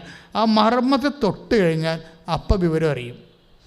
കാര്യം അവരിത് കറകളഞ്ഞങ്ങ് വിശ്വസിച്ച് പ്രാർത്ഥിച്ചു പോയപ്പോൾ അമ്മ പറഞ്ഞതാണിത്, എടി ഉടമ്പടിയല്ല പ്രശ്നം, പ്രത്യക്ഷീകരണമാണ്. ഉടമ്പടി ഒരു മാർഗമാണ്, ലക്ഷ്യം പ്രത്യക്ഷീകരണമാണ്.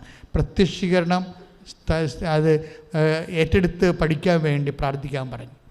അത് പ്രാർത്ഥിക്കാൻ തുടങ്ങിയോടുകൂടി അവളുടെ കാര്യങ്ങളെല്ലാം പെട്ടപ്പെടാന്ന് മാറാൻ തുടങ്ങി. അങ്ങനെയാണ് ഇപ്പോൾ ആൾക്കാരൊക്കെ എല്ലാവരും അത് പ്രാർത്ഥിക്കാൻ തുടങ്ങിയത്. പക്ഷേ ഇതെന്ന് പറയുന്നത് പ്രത്യക്ഷീകരണത്തിൻ്റെ ഭാഗമായി ഇവരിത് പ്രാർത്ഥിച്ചപ്പോൾ അത് സ്വപ്നത്തിൽ പ്രത്യക്ഷപ്പെട്ട മാതാവ്. അപ്പോൾ നമ്മൾ സ്വാഭാവികമായിട്ട് സ്വപ്നത്തിൽ പ്രത്യക്ഷപ്പെട്ടതൊക്കെ പറഞ്ഞു കഴിഞ്ഞാൽ ഈ കുറച്ച് ബുദ്ധിപരമായിട്ട് കാര്യങ്ങൾ ചിന്തിക്കുന്നവർക്ക് വിചാരിക്കും ഇതൊക്കെ ചുമ്മാ പണ്ടൊക്കെ ഓരോ പുരാണ പുസ്തകങ്ങളിലൊക്കെ അതുപോലെ ബൈബിളിലൊക്കെ ഉള്ള സ്വപ്നത്തിലൊക്കെ ഇന്ന് ദൈവം സംസാരിക്കുമോ എന്നൊക്കെ ചോദിച്ചു കഴിഞ്ഞാൽ നമ്മളെപ്പോഴും മനസ്സിലാക്കേണ്ട കാര്യം സ്വപ്നം ഇതല്ല. കഴിഞ്ഞ ദിവസങ്ങളിൽ വേറെ ഒരു സംഭവമുണ്ട്. അവരിവിടെ വന്നിട്ടില്ല, അപ്പോൾ അവർക്ക് ജോലിയില്ല, അവർക്ക് വയസ്സ് 52ആയി. അപ്പോഴവർ സ്വപ്നത്തിൽ ഒരു മുറി, എന്നിട്ട് ആ മുറി ഞാൻ മാത്രമേ നിൽക്കുന്നുള്ളൂ. മുറിയിൽ നിറച്ച ആൾക്കാരെ ഫ്രണ്ടിൽ നിൽക്കുകയാണ്. ബാക്ക് ഡോർ തുറന്ന് കിടക്കുകയാണ്, ഫ്രണ്ട് ഡോറിലും തുറന്ന് കിടക്കുകയാണ് ഈ മുറിയിലും. അത് ഞാൻ നിൽക്കുന്നുണ്ട്, ഞാൻ ആൾക്കാരെ കണ്ട് സംസാരിച്ചൊക്കെ എടുക്കൊണ്ടിരിക്കുകയാണ്, പ്രാർത്ഥിച്ചൊക്കെ കൊണ്ടിരിക്കുകയാണ്. അപ്പോൾ ഇവർക്ക് കയറി വരാൻ പറ്റുന്നില്ല. ഇവർ എൻ്റെ ഈ ബാക്ക് ഡോറിൽ കൂടെ കടന്നു വെച്ചും ഞാൻ അറിയാതെ എൻ്റെ ലോക്കയിൽ ഇങ്ങനെ പിടിക്കും. അച്ഛൻ പറഞ്ഞ് എൻ്റെ കാര്യത്തിൽ ഒരു തീരുമാനം ഉണ്ടാകണമെന്ന് പറയും. അപ്പോൾ ഉടനെ ഞാൻ തിരിഞ്ഞ് ഇവരോട് പറയും, നിൻ്റെ കാര്യത്തിൽ മാതാവ് ഒരു തീരുമാനം ഉണ്ടാക്കിയിട്ടുണ്ട്, പോയിക്കൊള്ളാൻ പറയും. അതാണ് സ്വപ്നം. ഇപ്പോൾ രാവിലെ എഴുന്നേൽക്കുമ്പോൾ സംഭവിക്കുന്നത് ഇവർ ഇത്രയും നാൾ പ്രതീക്ഷിച്ച ഒരു ജോലിക്ക് ഉണ്ടായിരുന്ന തടസ്സങ്ങളെല്ലാം മാറി ഇവരുടെ വിസ ഓക്കെയാണ്, UK വിസ ഓക്കെയാണ്. ഇവർക്ക് 52 വയസ്സുണ്ട്. പക്ഷേ ഇവർക്ക് IELTS തന്നെ പഠിക്കാൻ വലിയ പാടാണ്, നമുക്കറിയാമല്ലോ. എങ്കിലും ഇവർ ആൾ കയറിപ്പോയി. ഇപ്പോൾ പെട്ടെന്നാണ് സംഭവം. എത്രയോ 52 വയസ്സുള്ള ചേച്ചിക്ക് ആദ്യമായിട്ട് അവർ പോകുകയാണ് ഇംഗ്ലണ്ടിലേ. അതിനുവേണ്ടി ഭയങ്കരമായ തടസ്സങ്ങളാണ്. ഏജ് ഓവറായത് കാരണം, പിന്നെ സീനിയർ സിറ്റിസൻസിന് ഇവരെ ഒരു എന്താ നമ്മൾ BSc നേഴ്സിംഗ് അല്ലാത്ത പഠനമാണ്, നേഴ്സോ അതുപോലെ താഴെ എന്തോ പഠനമാണ്. പക്ഷേ ഇവർക്ക് കിട്ടിയിരിക്കുന്ന ജോലി സീനിയർ സിറ്റിസൻസിനാണ്. പക്ഷേ അതിൻ്റേതായിട്ടുള്ള കുറേ കാര്യങ്ങളുണ്ട്. ആരോഗ്യം വേണം, അങ്ങനെ കുറേ പ്രശ്നങ്ങളുണ്ട്. ഏജ് കുറഞ്ഞിരിക്കണം, അങ്ങനെ കുറേ വിഷയങ്ങളുണ്ടെങ്കിലും ഈ വിഷയങ്ങൾ അതുകൊണ്ട് ഇവർ എല്ലാ ഇൻ്റർവ്യൂവിനും പരാജയപ്പെട്ടു, പോകാൻ പറ്റാതെ ആ ഫയൽ ക്ലോസ് ചെയ്യാൻ പോയപ്പോഴാണ് ഇവർ പറയണത്, അമ്മേ എൻ്റെ കാര്യത്തിനൊരു തീരുമാനമായില്ലേ എന്ന് പറഞ്ഞ് ഇവർ ഉടമ്പടി ചെയ്യുമ്പോഴാണ് ഈ സ്വപ്നം കാണുന്നത്. അപ്പോഴേ ഇന്ന് സ്വപ്നത്തിനൊരു പഞ്ഞമില്ല ശരിക്കും. എന്താ കാര്യം, എന്തുകൊണ്ടാണ് സ്വപ്നത്തിന് പഞ്ഞമില്ലാത്തതെന്ന് ചോദിച്ചു കഴിഞ്ഞാൽ സ്വപ്നം വാഗ്ദാനത്തിൻ്റെ ഭാഗമാണ്. അതുകൊണ്ട് നിങ്ങൾ ഉടമ്പടി എടുത്തു കഴിഞ്ഞാൽ വളരെ ശ്രദ്ധിക്കണം. ദർശനങ്ങളുണ്ടാവും, ചിലപ്പോൾ സ്വപ്നങ്ങളുണ്ടാവും. ഇത് ശ്രദ്ധിക്കണം. ദൈവത്തിന് പറയാനുള്ള കാര്യമായിരിക്കും അത്. കാരണം നിങ്ങളുടെ പിതാക്കന്മാർ ഇപ്പം ജോയേലില്ലേ, അപ്പം ജോയേൽ ഈ സഭ തന്നെ അഭിഷേകം പ്രാപിച്ച് രക്ഷാ സങ്കേതത്തിലേക്ക് കടക്കുന്ന മുമ്പ് പത്രോസ് തൻ്റെ പ്രസംഗത്തിന് വേണ്ടി പറയുന്നത് എന്താണ്? ജോയേലിൻ്റെ പ്രവചനങ്ങളാണ്. പ്രവചനങ്ങളിലെല്ലാം വാഗ്ദാനങ്ങളുണ്ട്. ആ വാഗ്ദാനം എന്താണ്? നിങ്ങളുടെ പിതാക്കന്മാർ സ്വപ്നം കാണുന്നതാണ്. ജോയേൽ 2:28, നിങ്ങളുടെ പിതാക്കന്മാർ സ്വപ്നങ്ങൾ കാണും, യുവാക്കന്മാർക്ക് ദർശനങ്ങൾ ഉണ്ടാകും. അപ്പോൾ 2 തരത്തിൽ ദൈവം നമ്മളോട് സംസാരിക്കും. സ്വപ്നത്തിലൂടെ സംസാരിക്കും, പിന്നെന്താണ്, ദർശനങ്ങളിലൂടെ സംസാരിക്കും. ദർശനം എന്നൊക്കെ പറയണത് നമ്മൾ സിനിമ കാണുന്ന പോലെ കാണും.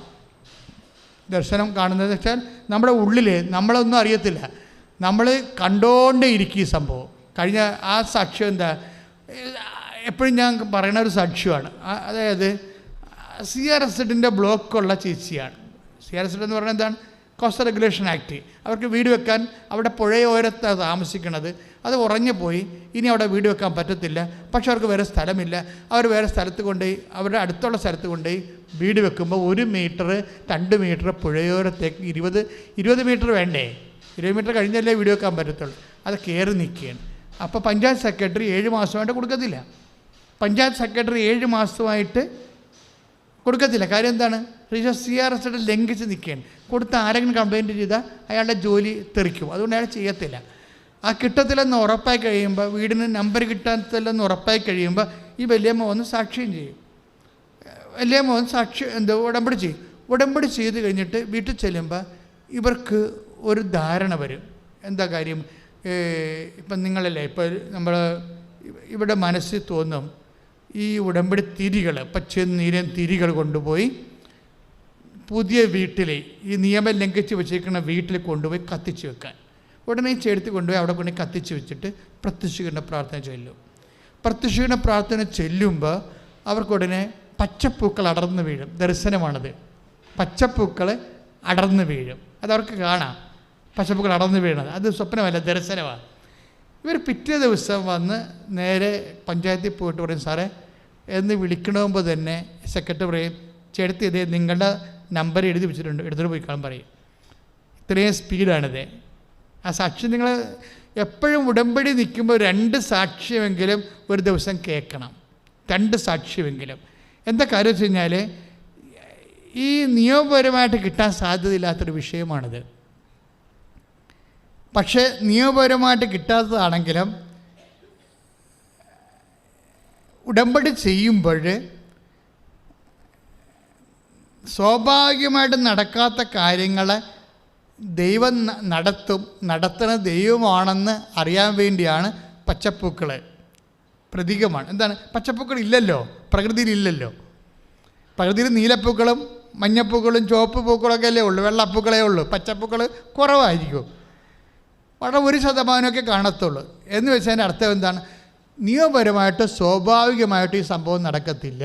കാര്യം എന്താണ്, നിൻ്റെ നിയമം ലംഘിച്ച് എൻക്രോച്ച് ചെയ്ത് നിൽക്കുകയാണ്, ഗവൺമെൻറ് ഭൂമിയിലേക്ക് നിൽക്കുകയാണ്, അത് കിട്ടത്തില്ല. അതേസമയം സ്വാഭാവികമായിട്ട് നിയമപരമായിട്ട് കിട്ടിയില്ലെങ്കിലും മെറിറ്റായിട്ട് കിട്ടത്തില്ല. പിന്നെന്തായിട്ട് കിട്ടണത്, ഗ്രേസ് ആയിട്ട് കിട്ടും. മെറിറ്റായിട്ട് കിട്ടാത്ത കാര്യങ്ങൾ ഉടമ്പടി എപ്പോഴും നമ്മൾ Ephesians 2:8 എന്താ പറയണത്, നിങ്ങളുടെ യോഗ്യതയാലല്ല, പിന്നെ എന്താണ്, ദൈവത്തിൻ്റെ കൃപ കൊണ്ട്. ഇപ്പം 2 എപ്പോഴും ശ്രദ്ധിക്കേണ്ടത്, നമ്മുടെ ജീവിതത്തിൽ കാര്യങ്ങൾ നടക്കുന്നത് 2 പവറിലാണ്. ഒന്നെന്താണ്, ബൈ മെറിറ്റ്. രണ്ടാമത്തെ എന്താണ്, ബൈ ഗ്രേസ്. അപ്പം നമ്മൾ ഈ ഉടമ്പടി എവിടെയാണ് ടാർഗറ്റ് ചെയ്യണത്, മെറിറ്റിലല്ല, ഗ്രേസിലാണ്. ഗ്രേസിൽ ചാർജ്, അതായത് വരപ്രസാദത്തിലാണ് നിങ്ങളത്. അതായത് നമ്മൾ എപ്പോഴും ശ്രദ്ധിക്കേണ്ടത്, നമ്മളൊരു കാര്യം നടന്നില്ലെങ്കിൽ അതിൻ്റെ അർത്ഥം മെറിറ്റിൽ നടക്കത്തില്ലെന്ന് അതിൻ്റെ അർത്ഥം, നടക്കത്തേ ഇല്ലെന്നല്ല അതിൻ്റെ അർത്ഥം. ഒരു വിഷയം നടന്നില്ലെങ്കിലേ, ശ്രദ്ധിച്ച അച്ഛൻ പറഞ്ഞ കേൾക്കണ്ട, അതായത് ഒരു വിഷയം നടന്നില്ല എങ്കിൽ അതിൻ്റെ അർത്ഥം മെറിറ്റിൽ നടക്കത്തില്ലെന്നാണ്. നടക്കത്തേ ഇല്ലെന്നല്ല, ഗ്രേസിൽ നടക്കും. അതാണ് Ephesians 2:8, not by merit but by grace. മെറിറ്റിലല്ലെങ്കിൽ നടക്കത്തില്ലെങ്കിലും ദൈവികമായി നടക്കും. അതെന്തുകൊണ്ടാണ്, ഗ്രേസ് കൊണ്ടാണ് നടക്കുന്നത്, കൃപ കൊണ്ടാണ് നടക്കുന്നത്. പക്ഷെ അതുകൊണ്ട് കൃപയുണ്ടായാൽ നമുക്ക് 2-3 ഗുണങ്ങളാവുണ്ട്. ഒന്ന്, പ്രസൻസ് വരാൻ തുടങ്ങും. അതിലെ അമ്മയോട് പറയണത് 1 ലൂക്ക 1:28 എന്താ പറയണത്, ദൈവകൃപ നിറഞ്ഞവളെ സ്വസ്തി കർത്താവ്. അതാണ് പ്രസൻസ് അവിടെ വരണത്. അതായത് പ്രസൻസ് ഓഫ് ഗോഡും ഗ്രേസ് ഓഫ് മൈൻഡും കോറിലേറ്റ് ചെയ്യുന്ന സബ്ജക്റ്റാണ്. എന്നുവെച്ചാൽ നമ്മുടെ പ്രസാദകരമായ അവസ്ഥ കൂടുന്ന അനുസരിച്ച് കൊണ്ട് എന്ത് കൂടും? പ്രസൻസ് ഫീൽ ചെയ്യാൻ തുടങ്ങും. You got the point. പിടിയോ? നമ്മുടെ പ്രസാദകരമായ അവസ്ഥ കൂടുന്ന അനുസരിച്ച് കൊണ്ട്. അപ്പം നിങ്ങൾ എന്നോട് ചോദിക്കും, അച്ഛാ അങ്ങനെയാണെങ്കിൽ ഇപ്പം അമ്മയോട് എന്താ പറഞ്ഞത്? കൃപ നിറഞ്ഞവളെ സ്വസ്തി, കർത്താവ് നിന്നോട് കൂടെ. അപ്പോൾ അത് വാഗ്ദാനമാണ്. എന്താ വാഗ്ദാനം എന്ന് പറയണത്? നീ പോകുന്നിടത്തെല്ലാം ഞാൻ നിൻ്റെ കൂടെ ഉണ്ടായിരിക്കും. ഉടമ്പടി വാഗ്ദാനമാണ്. പുറപ്പാട് 33:14. പുറപ്പാട് 33:14 എന്താണ് എന്ന് പറഞ്ഞ്? നീ പോകുന്നിടത്തെല്ലാം ഞാൻ നിന്റെ കൂടെ ഉണ്ടാകും. അപ്പം നിന്റെ കൂടെ ഉണ്ടാകുമെന്ന് പറയണത് വാഗ്ദാനമാണ്. അപ്പോൾ ദൈവത്തിൻ്റെ സാന്നിധ്യം നമ്മൾക്ക് അഷ്വർ ചെയ്തിരിക്കുന്നത് വാഗ്ദാന പ്രകാരമാണ്. അതുകൊണ്ടാണ് 1 തിമോത്തി 4:8 നമ്മൾ വായിച്ചത്, ആധ്യാത്മികത എല്ലാത്തിനേക്കാൾ വ്യത്യസ്തവും ഉയർന്നതുമാണ്. അത് ഈ ജീവിതത്തെക്കുറിച്ചുള്ള വാഗ്ദാനങ്ങളും വരാൻ ഇരിക്കുന്ന ജീവിതത്തെക്കുറിച്ചുള്ള വാഗ്ദാനങ്ങളും ഉൾക്കൊള്ളുന്നു. അപ്പം നമ്മളെ നിലനിർത്താനും വളരാനും അതിജീവിക്കാനും ദൈവം നമുക്ക് നൽകുന്നതാണ് വാഗ്ദാനം. ഭൗതിക വാഗ്ദാനമുണ്ട്, ആധ്യാത്മിക വാഗ്ദാനമുണ്ട്. ഇതുപോലെ തന്നെയാണ് ഈ ഒരു വാഗ്ദാനമാണ് ദർശനം. ആ ചേർത്തി കണ്ട എന്താണ്? ദർശനമാണ്, പച്ചപ്പൂക്കളാണ്. എന്ന് വെച്ച് കഴിഞ്ഞാൽ നിയമപരമായിട്ട് നടക്കത്തില്ല, പക്ഷേ ഞാനിത് നടത്തും. ഇതാണ് not by merit but by grace. കൃപ കൊണ്ട് നടത്തും. പക്ഷേ കൃപയെ ആർജിക്കാൻ എന്താ മാർഗം? അത് വളരെ സിമ്പിളാണ്. കൃപയെ ആർജിക്കുമ്പോഴാണ് കൃപ നിറഞ്ഞവളെ സ്വസ്തി, കർത്താവ് നിന്നോട് കൂടെ. അപ്പം കൃപ നിറയുമ്പോഴാണ് പ്രസൻസ്, ദൈവം നമ്മുടെ കൂടെ ഉണ്ടാകണത്. അപ്പം ദൈവം നമ്മുടെ കൂടെ ഉണ്ടായാൽ കൃപ നിറയണം. കൃപ നിറയാൻ നമ്മൾ എന്ത് ചെയ്യണം? അത് ഉടമ്പടിയുടെ ഒരു എക്സസൈസിൻ്റെ ഭാഗമാണ്. പ്രഭാഷകൻ്റെ പ്രഭാഷണം വായിച്ച് പ്രഭാഷകൻ 7:35 വായിച്ചോളൂ. രോഗിയെ സന്ദർശിക്കുന്നതിൽ വൈമനസ്യം കാണിക്കരുത്, അത്തരം പ്രവൃത്തികൾ നിന്നെ പ്രിയങ്കരനാക്കും. Praise the Lord. അതാണ് സംഭവം. പ്രഭാഷകൻ 7:35 ഏറ്റു പറഞ്ഞ, രോഗിയെ സന്ദർശിക്കുന്നതിൽ വൈമനസ്യം കാണിക്കരുത്, അത്തരം പ്രവൃത്തികൾ നിന്നെ കർത്താവിന്റെ തിരുസന്നിധിയിൽ പ്രിയങ്കരനാക്കും. അതെന്ത് സംഭവം എന്നറിയാവോ? ഇതുപോലെ കുറേ എക്സർസൈസുകൾ ഉടമ്പടിയിലുണ്ട് അല്ലേ? രോഗികളെ സന്ദർശിക്കുക, വസ്ത്രമില്ലാത്തവർക്ക് വസ്ത്രം കൊടുക്കുക അല്ലേ? കർത്താവിനെ അറിയാത്തവരെ അറിയിക്കുക, അറിഞ്ഞവരെ ആഴപ്പെടുത്തുക. ഇതെല്ലാത്തിൻ്റെ ലക്ഷ്യം എന്താണ്? ദൈവത്തിന് പ്രിയങ്കരനാക്കണം അല്ലെങ്കിൽ പ്രിയങ്കരിയാക്കണം. അതിനു വേണ്ടിയാണ് നമ്മളിതുപോലെ പ്രസാദം പ്രിയങ്കരിയാക്കിയെന്ന പ്രസാദം നിറഞ്ഞ അവസ്ഥയിലേക്ക് വരാൻ വേണ്ടിയാണ് നമ്മൾ എന്ത് ചെയ്യണത്? ഇതുപോലെയുള്ള കാരുണ്യ പ്രവൃത്തികളൊക്കെ ഉടമ്പടിയുടെ ഭാഗമായിട്ട് ചെയ്യണത്. അതുകൊണ്ടാണ് ഞാൻ നിങ്ങളോട് പറയണത്, ഇത് ചൊല്ലണ പ്രാർത്ഥനയല്ല, ചെയ്യണ പ്രാർത്ഥനയാണ്. മനസ്സിലായില്ലേ? ഇത് ചൊല്ലണ പ്രാർത്ഥനയല്ല, ചെയ്യണ പ്രാർത്ഥനയാണ്. ആ ഉടമ്പടിയിൽ 80% ചെയ്യണേ, ചൊല്ലുകയല്ല. അപ്പം നിങ്ങൾ വിചാരിക്കരുത് പ്രത്യക്ഷിക്കുന്ന പ്രാർത്ഥന 100 പ്രാവശ്യം ചൊല്ലി 500 പ്രാവശ്യം ചൊല്ലി എന്നൊക്കെ പറഞ്ഞുകൊണ്ട് ചേട്ടത്തിമാരിവിടെ വരും. അവരെ കൂടെ സാക്ഷ്യം പ്രേരിപ്പിക്കത്തില്ല. എന്താ കാര്യം? ആ ഉടമ്പടി അട്ടിമറിക്കാൻ പിശാച് ഉപയോഗിക്കുന്നതാണ് അവരെ. ജനവിരുദ്ധൻ്റെ കൈയടിക്കുക അതൊക്കെ കേൾക്കുമ്പോൾ. പക്ഷേ ഉടമ്പടി എന്ന് പറയുന്ന ദൈവിക പദ്ധതിയെ അവർ പിശാച് അവരിലൂടെ അട്ടിമറിക്കും. എന്താ? ഇത് ചൊല്ലുന്ന പ്രാർത്ഥന അല്ല, ചെയ്യണ പ്രാർത്ഥനയാണ്. ഇങ്ങനെ എന്താ പ്രിയങ്കരനാക്കുമ്പോൾ നമ്മൾ ആരായി മാറും? ദാസനോ ദാസിയോ ആയി മാറും. നോട്ട് മിയർ ഫെയ്ത്ത്ഫുൾ, വിശ്വാസിയല്ല. വിശ്വാസികളിൽ നിന്ന് മുകളിലോട്ട് വരും, റാങ്ക് മാറും. നമ്മുടെ റാങ്ക് മാറ്റം ഉണ്ടാവണം ഇതിൻ്റെ അകത്ത്. അതാണ് 12:18 മത്തായി ശ്ലീഹായുടെ സുവിശേഷം 12:18. എന്താ സംഭവിക്കുന്നത്? പ്രിയങ്കരനാകുമ്പോൾ എന്ത് സംഭവിക്കും? ഇപ്പം പ്രിയങ്കരൻ രോഗിയെ സന്ദർശിക്കുമ്പോൾ നീ പ്രിയങ്കരനാകുമെന്ന് പറഞ്ഞില്ലേ? പക്ഷെ പ്രിയങ്കരനാകുമ്പോൾ എന്താ സംഭവിക്കണമെന്ന് അറിയണം. മത്തായി ശ്ലീഹായുടെ സുവിശേഷം 12:18. ശ്രദ്ധിക്കട്ടെ. എന്റെ ആത്മാവ് പ്രസാദിച്ച എന്റെ പ്രിയപ്പെട്ട ഒന്ന് പറഞ്ഞ, ഇതാ ഞാൻ തിരഞ്ഞെടുത്ത എന്റെ ദാസൻ, എന്റെ ആത്മാവ് പ്രസാദിച്ച. അതായത് എനിക്ക് പ്രിയങ്കരനായ എന്റെ ദാസൻ. ഇനി എന്താ സംഭവിക്കണത്? ഇവന്റെ മേൽ വായിച്ചോളൂ, എന്റെ ആത്മാവിനെ ഞാൻ അയക്കും. അതാണ് പ്രസൻസ്. ഈ പ്രസൻസ് ഉറപ്പുവരുത്തുന്നത് ഇങ്ങനെയാണ്. പിടികിട്ടിയോ? ഉടമ്പടി, നമുക്ക് ഉടമ്പടിയിലെ വാഗ്ദാനത്തിൻ്റെ ഭാഗമാണത്. Presence of God. ദൈവത്തിൻ്റെ സാന്നിധ്യം. അത് നീ എവിടെ ചെന്നാലും കിട്ടും. ഉടമ്പടി എടുത്തു കഴിയുമ്പോൾ അമ്മയുടെ സാന്നിധ്യം വരുന്നത് ഈ വാഗ്ദാനത്തിൻ്റെ ഭാഗമായിട്ട്. അത് എംബസി വരും, കോടതി വരും, പോലീസ് സ്റ്റേഷനിൽ വരും, അതിർത്തി തർക്കം ഉണ്ടാകുന്ന സ്ഥലത്ത് അളക്കാൻ നേരത്ത് അമ്മ വരും.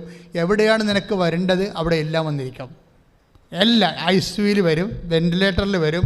ഈ കേൾക്കണ സാക്ഷ്യങ്ങളെല്ലാം കേൾക്കുമ്പോൾ നമുക്ക് മനസ്സിലാവും, നമ്മൾ ഞെട്ടിപ്പോവും. കാര്യം ഒരിക്കലും ഞാൻ അച്ഛനായിട്ട് 36 കൊല്ലവും ശുശ്രൂഷ തുടങ്ങിയിട്ട് 38 കൊല്ലവുമായി. അച്ഛനായിട്ട് 36 കൊല്ലവും ശുശ്രൂഷ തുടങ്ങിയിട്ട് 38 കൊല്ലമായി. ഇതിനുള്ളിൽ 21 ലക്ഷത്തോ ആൾക്കാരെ കൗൺസിൽ ചെയ്തെന്നാണ് ഞാൻ എപ്പോഴും പറയണത്. പക്ഷേ എനിക്ക് എപ്പോഴും മനസ്സിലാകും, പക്ഷേ ഉടമ്പടിയിലേക്ക് അമ്മ വരുമ്പോൾ ഈ കഴിഞ്ഞകാല പ്രാർത്ഥനകളെല്ലാം ഒരു നിഴലായി പോകും. കാര്യം ഇതിൻ്റെ അകത്ത് അഷുറൻസ്, പ്രോമിസ്, വാഗ്ദാനങ്ങൾ ഏറ്റവും പ്രധാനപ്പെട്ടതാണ് നിൻ്റെ കൂടെ വരിക എന്നുള്ളത്, സഞ്ചരിക്കുക എന്നുള്ളത്. ഇപ്പോഴെന്താ പറയണത്?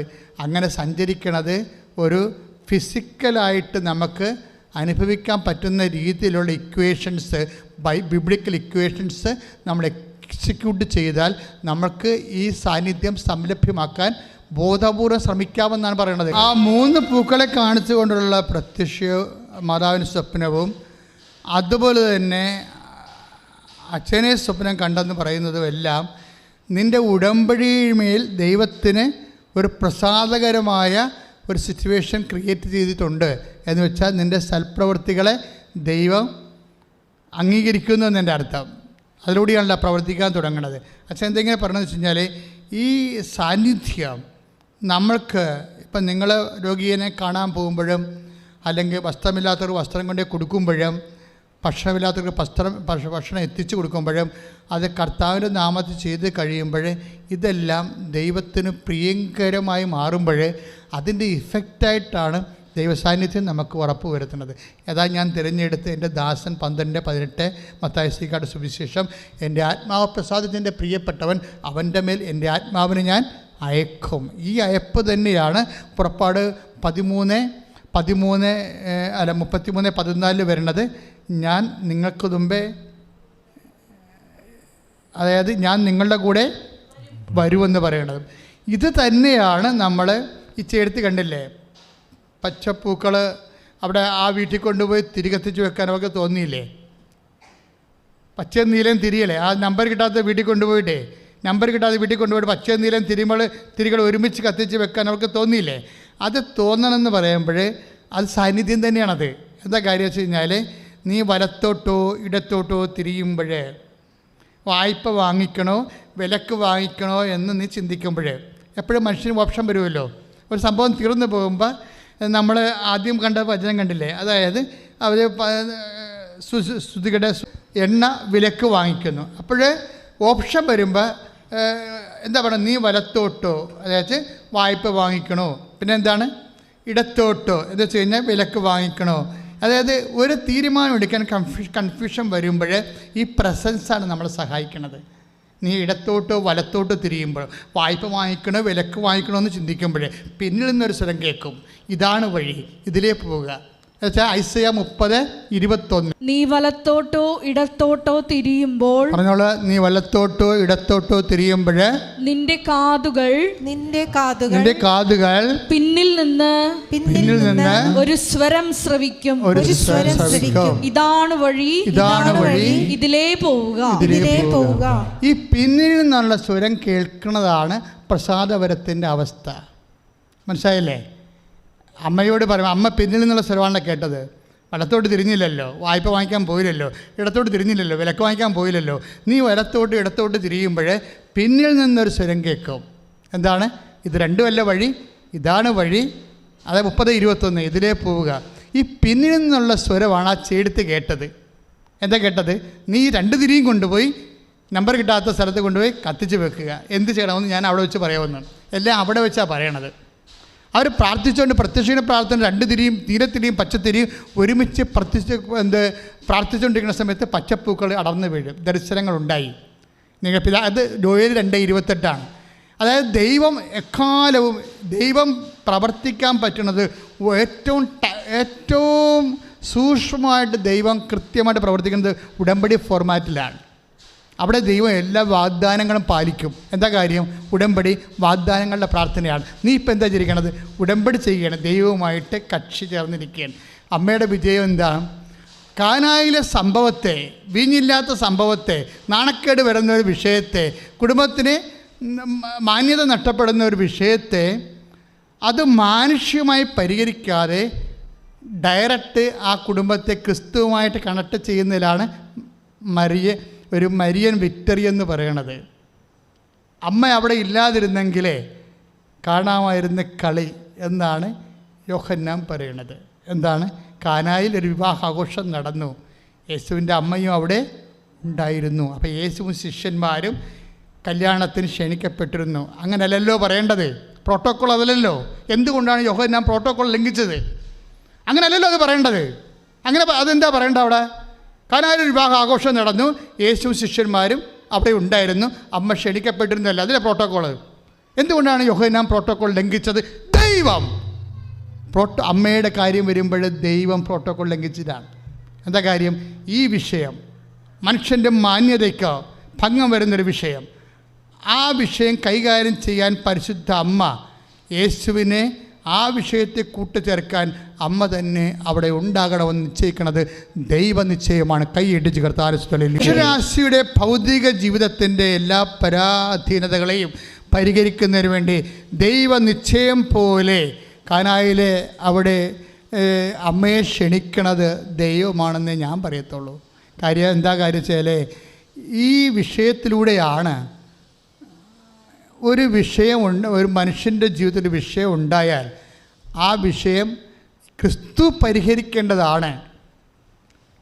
അതുകൊണ്ട് തന്നെ പ്രാഥമികമായി ആ വിഷയം ആദ്യം ക്രിസ്തുവിൻ്റെ അടുത്താണ് നീ ലിങ്ക് ചെയ്യേണ്ടത്. മനസ്സിലായില്ലോ?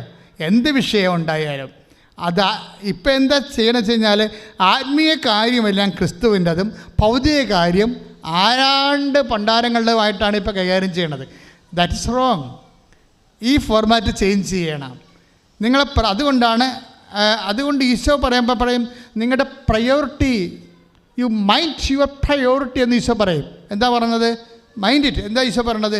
എന്നെക്കാളുപരി ഭാര്യയെ ഭർത്താവിന് സ്നേഹിക്കുന്നവൻ ഐ ഡോണ്ട് വാണ്ട് എന്താ പറയണത്? എനിക്ക് ആവശ്യമില്ലെന്ന രീതിയിൽ സംസാരിക്കണം. എന്താ കാര്യം? ഈശോന് മാത്രമേ അങ്ങനെ സംസാരിക്കാൻ പറ്റത്തുള്ളൂ. നീ ഭാര്യയെ സ്നേഹിക്കുന്നതുകൊണ്ട് ഭർത്താവിനെ സ്നേഹിക്കുന്നതുകൊണ്ട് ഈശോ കുഴപ്പമൊന്നുമില്ല. പക്ഷേ നിനക്ക് മനുഷ്യന് നീ പ്രാധാന്യം കൊടുത്താൽ ദൈവത്തിൻ്റെ കൃപ നിനക്ക് ഉള്ള കൃപ അനുഭവിക്കാൻ പറ്റാത്ത അവസ്ഥയിലേക്ക് നീ മാറും. അല്ല, ദൈവം കൃപ തരത്തില്ലെന്നല്ല പറയണത്. തന്ന കൃപ അനുഭവിക്കാൻ പറ്റാത്ത വരും. അനുഗ്രഹത്തിനല്ല പഞ്ഞം, അനുഗ്രഹത്തിന് ഞാൻ എപ്പോഴും പറയും നിങ്ങളോട്, അനുഭവിക്കാനുള്ള യോഗ്യതയാണ് പ്രോബ്ലം. യേശു ക്രിസ്തു എന്താ പറഞ്ഞത്? എന്നെ കൂടാതെ നിങ്ങൾക്കൊന്നും ചെയ്യാൻ പറ്റത്തില്ലെന്ന് പറഞ്ഞാൽ നിനക്ക് അനുഭവിക്കാൻ യോഗ്യത ഉണ്ടാകണമെന്നുണ്ടെങ്കിൽ എന്തും കിട്ടുന്നതും കിട്ടാത്തതല്ല പ്രശ്നം. അത് പഠിച്ചവനും കിട്ടും, പ്രാർത്ഥിക്കുന്നവനും കിട്ടും, പ്രാർത്ഥിക്കാത്തവനും കിട്ടും അനുഗ്രഹം. പക്ഷേ അനുഗ്രഹം കിട്ടുന്നതല്ല പ്രശ്നം. അതല്ലേ നിരീശ്വരന്മാർക്ക് അനുഗ്രഹങ്ങൾ കിട്ടണില്ലേ? ഭൗതികമായ ആനുകൂല്യം കിട്ടണില്ലേ? അവർ പ്രാർത്ഥിച്ചിട്ടാണ് അതൊക്കെ ആ ഉദ്യോഗത്തിന് കയറ്റം മേടിക്കണത്. അവർക്ക് പ്രാർത്ഥിച്ചിട്ടാണ് അവർ PSC ടെസ്റ്റ് പാസ്സാകണത്, IIM-ലൊക്കെ പോകണത്. അങ്ങനെയൊന്നുമല്ല. അതൊക്കെ ആദ്യമേ തന്നെയുള്ള ജനറ്റിക് ബ്ലെസ്സിങ്സാണ്. സന്താന പുറ്റുള്ളവരെ പെരുകി ഭൂമിയെ കീഴടക്കാൻ പറഞ്ഞിരിക്കുന്നത് മനുഷ്യന്മാർക്ക് കൊടുത്തിരിക്കുന്ന ബേസിക് ബ്ലെസ്സിങ്സാണ്. ആ ബ്ലെസ്സിങ്സാണ് എല്ലാവർക്കും കിട്ടണത്. അത് പ്രാർത്ഥിക്കാതെയും കിട്ടും. പക്ഷെ അതല്ല പ്രശ്നം. നമ്മുടെ പ്രശ്നം എന്താണ്? പ്രാർത്ഥിച്ച് കിട്ടുമ്പോൾ അത് നമ്മൾ അനുഭവിക്കണ്ടേ? എന്നാണ് പ്രശ്നം. അനുഗ്രഹത്തിന് എന്താ പഞ്ചം? അത് ആദ്യമേ കൊടുത്തിട്ടുണ്ട് ദൈവം. അത് നിരീശ്വരവാദി കൊടുത്തിട്ടുണ്ട്. വേണ്ട, ദുഷ്ടന്മാർക്ക് കൊടുത്തിട്ടുണ്ട്. 5:45 മത്തായി സുവിശേഷം എന്താ പറഞ്ഞത്? 5:45 എന്താ പറയണത്? ദുഷ്ടൻ്റെ മേൽ മഴ പെയ്യിപ്പിക്കും, ശിഷ്ടൻ്റെ മേൽ വെയിലുദിപ്പിക്കും. പിന്നെ എന്താ പ്രശ്നം? വെയിലും മഴയൊക്കെ കിട്ടുമല്ലോ, അനുഗ്രഹം കിട്ടുമല്ലോ. പക്ഷേ എന്താ പ്രശ്നം വെച്ച് കഴിഞ്ഞാൽ അനുഭവിക്കാനുള്ള യോഗ്യത അത് ദൈവത്തിൽ നിന്നാണ്. അതാണ് വിശ്വാസിക്കുണ്ടാകുന്ന വ്യത്യാസം. അനുഭവിക്കാനുള്ള യോഗ്യത എന്ന് പറയും. അനുഭവിക്കാനുള്ള യോഗ്യത എന്ന് പറയുമ്പോൾ അതിന് ക്രിസ്തുവിനെ കൂടി കണക്ട് ചെയ്യുമ്പോഴാണ് ഈ അനുഭവിക്കാനുള്ള യോഗ്യത വരുന്നത്. അതുകൊണ്ട് അമ്മ എന്താ ചെയ്യണത്?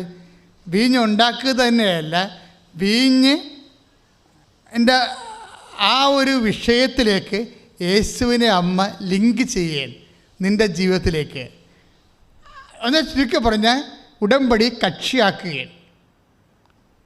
ആ ഒരു വിഷയം ഇപ്പം നിനക്ക് ജോലിയില്ല, നിൻ്റെ PR കിട്ടണില്ല, നിൻ്റെ വീട്ടിൽ ഭർത്താവും ഭാര്യയും നിൻ്റെ മക്കളും ഭാര്യയും ഭർത്താവും പിരിയാൻ പോകുന്നു. നിൻ്റെ പ്രശ്നം അതാണ്. നിൻ്റെ വിഷയത്തിലേക്ക് എന്ത് ചെയ്യും? ഈശോ എന്ത് ചെയ്യും? അമ്മ എന്ത് ചെയ്യും? അമ്മ ഈ വിഷയത്തിലേക്ക് ഒരു സൈക്കോളജിക്കൽ കൗൺസിലിങ്ങിനല്ല വെക്കണത്. ഇന്നത്തെ സഭയുടെ ഗതികേടെന്ന് പറഞ്ഞു കഴിഞ്ഞാൽ മനുഷ്യന്മാരുടെ പ്രശ്നങ്ങൾക്ക് പോലും ഭൗതികമായ പരിഹാരങ്ങൾ കാണുന്നു എന്നുള്ളതാണ് ഞാൻ ഇന്നലെ കണ്ട സഭയുടെ ഗതികേടെന്ന് പറയണത്. എന്ത് വിഷയം വന്നാലും ഭൗതികമായ, അത് ഭയങ്കര സങ്കടമാണ്. 40-40 കൊല്ലമൊക്കെ സഭയിൽ ജീവിച്ചിട്ട് ഓരോ സെമിനാറിനും ഓരോ ഇതൊക്കെ പോയി നമ്മൾ പങ്കെടുത്ത് കഴിയുമ്പോൾ നമുക്ക് മനസ്സിലാകണത് ക്രിസ്തുവിനെ മാറ്റി നിർത്തിക്കൊണ്ടുള്ള ഭൗതിക പരിഹാരങ്ങൾക്ക് സഭയെപ്പോലും ഉപയോഗിക്കുന്ന രീതിയിൽ സാത്താൻ വിജയിച്ചു എന്നാണ് എനിക്ക് തോന്നിയത്. കാര്യം ഒരു രോഗിയായാലും എന്തോ ഒരു രോഗി അല്ലെങ്കിൽ ഒരു ഇപ്പം കഴിഞ്ഞ ദിവസങ്ങളിൽ ഒരു ചേട്ടത്തി ഒരു അപ്പച്ചൻ ഇവിടെ നിന്ന് കറങ്ങുന്നുണ്ടായി. അപ്പോൾ എനിക്ക് മനസ്സിലായി അപ്പം ഭയങ്കര സീരിയസാണ്, പ്രായമുണ്ട്. അപ്പന് ചീട്ട് കിട്ടിയിട്ടില്ല. ചീട്ട് കിട്ടാഞ്ഞത് ഓഫീസിൽ ഇവർക്ക് കൊടുക്കത്തില്ല ചീട്ട്. കാര്യം അവർ അന്ന് ഉടമ്പടി എടുത്തതാണ്. ഉടമ്പടി എടുത്തെങ്കിലും രേഖകളൊന്നുമില്ല. മകളും ഭർത്താവും തമ്മിൽ പിരിയാൻ പോകുന്നുവെന്നാണ് മകൾ അവിടെ പറയണത്. പക്ഷേ പിരിയാൻ പോകുന്നു എന്ന് പറഞ്ഞ ഭർത്താവും ഭാര്യയും വന്നിട്ടുണ്ട് ഇവിടെ. പിരിയാൻ പോകുന്നവരെങ്ങനെയാണ് വരണത്? അപ്പം അതുകൊണ്ട് അവർ ചീട്ട് കൊടുത്തില്ല. അതുകൊണ്ട് അപ്പനാണെങ്കിൽ അപ്പനറിയാം ഇവിടെ വന്നിട്ടുണ്ടെങ്കിലും ഇവരുടെ തമ്മിലുള്ള മൈൻഡ് ശരിയല്ല. ഓഫീസിൽ ഇരിക്കുന്നവർക്ക് അതറിയാൻ ഗണിക്കാൻ പറ്റത്തില്ലല്ലോ. ഇവർ ഭർത്താവും ഭാര്യ ഇവിടെ പിരിയാൻ പോകുന്ന ആൾക്കാരിവിടെ വന്നിട്ടുണ്ട്. പക്ഷേ അപ്പനെ അറിയാം ഇത് പിരിയും, ഒരു 2 ആഴ്ച കഴിയുമ്പോൾ പിരിയും, ഇത് അധികം നിൽക്കത്തില്ലെന്നറിയാം. അതുകൊണ്ട് അപ്പന് ഇത് ചീട്ട് കിട്ടില്ലെങ്കിൽ ഇവിടുന്ന് പോകാൻ പറ്റണില്ല. അപ്പോൾ എനിക്ക് അപ്പൻ്റെ മുഖത്ത് നോക്കിയപ്പോൾ ഞാനിവിടെ നല്ല തിരക്കായിരുന്നു. എങ്കിലും ഞാൻ അപ്പനായിട്ട് നോക്കുന്നുണ്ട്. അപ്പോൾ എനിക്ക് മനസ്സിലായി പാവപ്പെട്ടവൻ സിൻസിയറായിട്ടാണ് ഈ വിഷയം കൈകാര്യം ചെയ്യണത്. അപ്പം ഞാൻ ഉടനെ ഇവരെ വിളിച്ച് ഇങ്ങനെ വിളിക്കാൻ പറഞ്ഞപ്പോൾ ഞാൻ ചോദിച്ചു എന്താ വിഷയമെന്ന് ചോദിച്ചു. പറഞ്ഞ് അവർ പിരിയാൻ പോകണച്ചാ, അതുകൊണ്ട് ഞങ്ങൾ രാവിലെ വന്നതാണ്. അപ്പോൾ ഞാൻ ആരാണ് പിരിയാൻ പോണത്? അത് എൻ്റെ മകൾ തന്നെ അച്ഛാന്ന് പറഞ്ഞ്. അപ്പനെ അറിയാം, അവനെ അറിയാൻ പറ്റില്ലെങ്കിൽ അപ്പനെ അറിയാം. അപ്പോൾ ഞാൻ ഉടനെ മകളുണ്ടായിവിടെ എന്ന് പറഞ്ഞ് അവളെ വിളിച്ച് കൈയോടെ വിളിച്ച്. അപ്പോൾ അവർ തമ്മിലുള്ള ഇമോഷണലായിട്ടുള്ള സെറ്റപ്പാണ്, അത് ഭയങ്കര ഡ്രാസ്റ്റിക്കായിട്ട് മോശമാണ്. അപ്പോൾ അവൾക്കിത് പിരിഞ്ഞാലും ഒരു പ്രശ്നമില്ലെന്ന എന്തൊക്കെയാണ് അവിടെ തലയിരിക്കണമെന്ന് തോന്നുന്നത്. ഞാൻ അവരെ വിളിച്ചിട്ടേ അധികമൊന്നും പറഞ്ഞില്ല. ഞാൻ അമ്മയെ നോക്കി. കാര്യം നമുക്കത് പറയാനുള്ള ജ്ഞാനം വേണ്ടേ. അപ്പോൾ അമ്മ ഞാനല്ലല്ലോ സംസാരിക്കണം, ഞാൻ ചാടിക്കറി സംസാരിച്ചിട്ട് കാര്യമില്ലല്ലോ. അവിടെയാണ് ഈ വിഷയം വരുന്നത്. ഈ സൈക്കോളജിക്കൽ കൗൺസിലിങ്ങും ദൈവികമായ കൗൺസിലിങ്ങും തമ്മിലുള്ള വ്യത്യാസം ഇതാണ്. മറ്റത് പഠിച്ചു വെച്ചിരിക്കുന്ന സാധനമാണ്. ഓരോരോ സംഭവത്തിനും ഓരോരോ മരുന്നെന്ന് പറഞ്ഞാൽ പഠിച്ചു വെച്ചിരിക്കുകയാണ്. അതങ്ങോട്ട് പറഞ്ഞു കൊടുക്കും, ഏൽക്കണമെന്ന് നിർബന്ധമൊന്നുമില്ല. എന്താ കാര്യം വെച്ച് കഴിഞ്ഞാൽ അവർ പഠിച്ചു വെച്ചിരിക്കുന്നതാണ്. ആ പഠിച്ചു വെച്ചിരിക്കുന്ന സാധനം ഇവിടെ ആപ്ലിക്കേറ്റ് ചെയ്യണം. ചിലപ്പോൾ ഈ കേസ് അതായിരിക്കത്തില്ല, അതാണ് വിഷയം. പക്ഷേ ദൈവത്തിനെ സംബന്ധിച്ചുള്ള അപ്ഡേഷനുണ്ട്. മനുഷ്യന്മാരുടെ ശാസ്ത്രത്തിന് അപ്ഡേഷൻ ഇല്ലല്ലോ. അപ്പോൾ നമ്മളെന്താ ചെയ്യണമെന്ന് വെച്ച് കഴിഞ്ഞാൽ കർത്താവുമായി സംയോജിപ്പിക്കുന്ന അവനോട് കൂടെ ഏകാത്മാവായി തീരുമ്പോൾ 1 കൊറിന്ത്യൻസിൻ്റെ 2:16 ഒക്കെ വർക്ക് ചെയ്യുമ്പോൾ എന്താ സംഭവിക്കണത്? ഞങ്ങളാട്ടെ യേശുക്രിസ്തുവിൻ്റെ മനസ്സറിയുന്നു. ഈ വിഷയത്തിന് കർത്താവിൻ്റെ മനസ്സറിയാൻ പറയും. അതായത് അത് ആണ് 1 കൊറിന്ത്യൻസ് 2:16 വരണത്. മറ്റത് 7:13 വരും. കർത്താവുമായി സംയോജിക്കുന്നവൻ അവനോടുകൂടി ഏകാത്മാവായി തീരുന്നു. പ്രാർത്ഥനയിൽ നിൽക്കുമ്പോൾ ഉണ്ടാകുന്നൊരു ഗുണമെന്ന് വെച്ചാൽ ദൈവത്തിൻ്റെ അപ്ഡേഷൻ നമുക്ക് കിട്ടും. ദൈവത്തിൻ്റെ അപ്ഡേഷൻ നമുക്ക് വെച്ചാൽ ദൈവത്തിൽ എന്താണ് ഈ വിഷയത്തിൽ ദൈവത്തിനെക്കുറിച്ച് ദൈവത്തിന് പറയാനുള്ള എന്താണെന്ന് വെച്ചാൽ നമ്മൾ പറയണതല്ല ഇവിടുത്തെ പ്രശ്നം, മറിച്ച് ദൈവം അത് ഓൺ ചെയ്യും. നമ്മൾ പറയണത് എല്ലാവർക്കും അറിയാവുന്ന കാര്യമായിരിക്കും പറയണത്, പക്ഷെ കേൾക്കുന്നവന് അഭിഷേകം കൊടുക്കും. പറയണതല്ല വിഷയം, കേൾക്കുന്നവരുടെ അഭിഷേകമാണ്. കേൾക്കുന്നവരുടെ അഭിഷേകം എന്ന് പറഞ്ഞാൽ കേൾക്കാൻ ചെവിയുള്ളവൻ കേൾക്കട്ടെ എന്ന് കർത്താവ് പറയും. 13 മത്തായി ശ്രീകാരുടെ സുവിശേഷം 13:9. കേൾക്കാൻ ചെവി എന്ന് പറയണത് അതിനൊരു ശ്രവണാഭിഷേകം എന്ന് പറയും. നിങ്ങൾ വരുമ്പോൾ അതുകൊണ്ടാണ് നിങ്ങൾ പ്രെയർ ചെയ്തുകൊണ്ട് വരണം എന്ന് വെച്ചാൽ ഞങ്ങൾ പറയണതല്ല പ്രശ്നം, നിങ്ങൾക്കത് അക്സെപ്റ്റ് ചെയ്യാനുള്ള അഭിഷേകം കിട്ടിക്കഴിഞ്ഞാൽ ഓക്കെയാണ് സംഭവം. ഒറ്റ സിറ്റിങ് മതി, പല സിറ്റിങ്ങിൻ്റെ ഒരു ആവശ്യമില്ല. മനുഷ്യന്മാരുടെ ശാസ്ത്രത്തിന് പല സിറ്റിങ് ആവശ്യമുണ്ടാകും. ഇതിന് ഒറ്റ സിറ്റിങ് മതി. എന്താ അപ്ഡേഷനാണ്, ഏറ്റവും കറണ്ട് നോളജാണ് പാസ് ചെയ്യുന്നത്. ഞാൻ പറഞ്ഞു മകളെ ഒരു നിമിഷം, ഇതൊരു കൂദാശയായിട്ട് കുറഞ്ഞ പക്ഷം നീ അംഗീകരിക്കുന്നുണ്ടോ? അപ്പോൾ ഒന്ന് അംഗീകരിക്കുന്നുണ്ട്, ദാറ്റ്സ് ഓക്കെ. അപ്പം പകുതി പ്രശ്നം തീർന്നു. അവിടെ വെച്ച് പകുതി പ്രശ്നം തീർന്നില്ല. അപ്പം പിന്നെ അടുത്ത ചോദ്യം എന്താണ്? കൂദാശ എന്ന് പറഞ്ഞാൽ എന്താണ്? കാണപ്പെടാത്ത ദൈവത്തിൻ്റെ വരപ്രസാദം നമുക്ക് ലഭിക്കാൻ ഈശോമിശിഹ സ്ഥാപിച്ച കാണപ്പെടുന്ന അടയാളമാണ്. ഇപ്പോൾ കാണപ്പെടുന്ന അടയാളത്തിലൂടെ എന്താ കിട്ടിയിരിക്കുന്നത്? കാണപ്പെടാത്ത ദൈവത്തിൻ്റെ വരപ്രസാദമാണ് കിട്ടുന്നത്. അപ്പോൾ ഇതിന് കറസ്പോണ്ടിങ് ഗ്രേസ് ഉണ്ട്. ഇതിന് കറസ്പോണ്ടിങ് ഒരു വിവാഹം കഴിക്കുമ്പോൾ അതിൻ്റെ കറസ്പോണ്ടിങ് ഗ്രേസ് ഉണ്ട്, തനത് കൃപ. ഈ തനത് കൃപ പലപ്പോഴും എന്നെ പ്രശ്നം എന്താ അറിയാവോ, ഇത് ചിലരിലൊക്കെ ഇത് സബ്സിഡി ആയിട്ടാണ് വർക്ക് ചെയ്യണത്.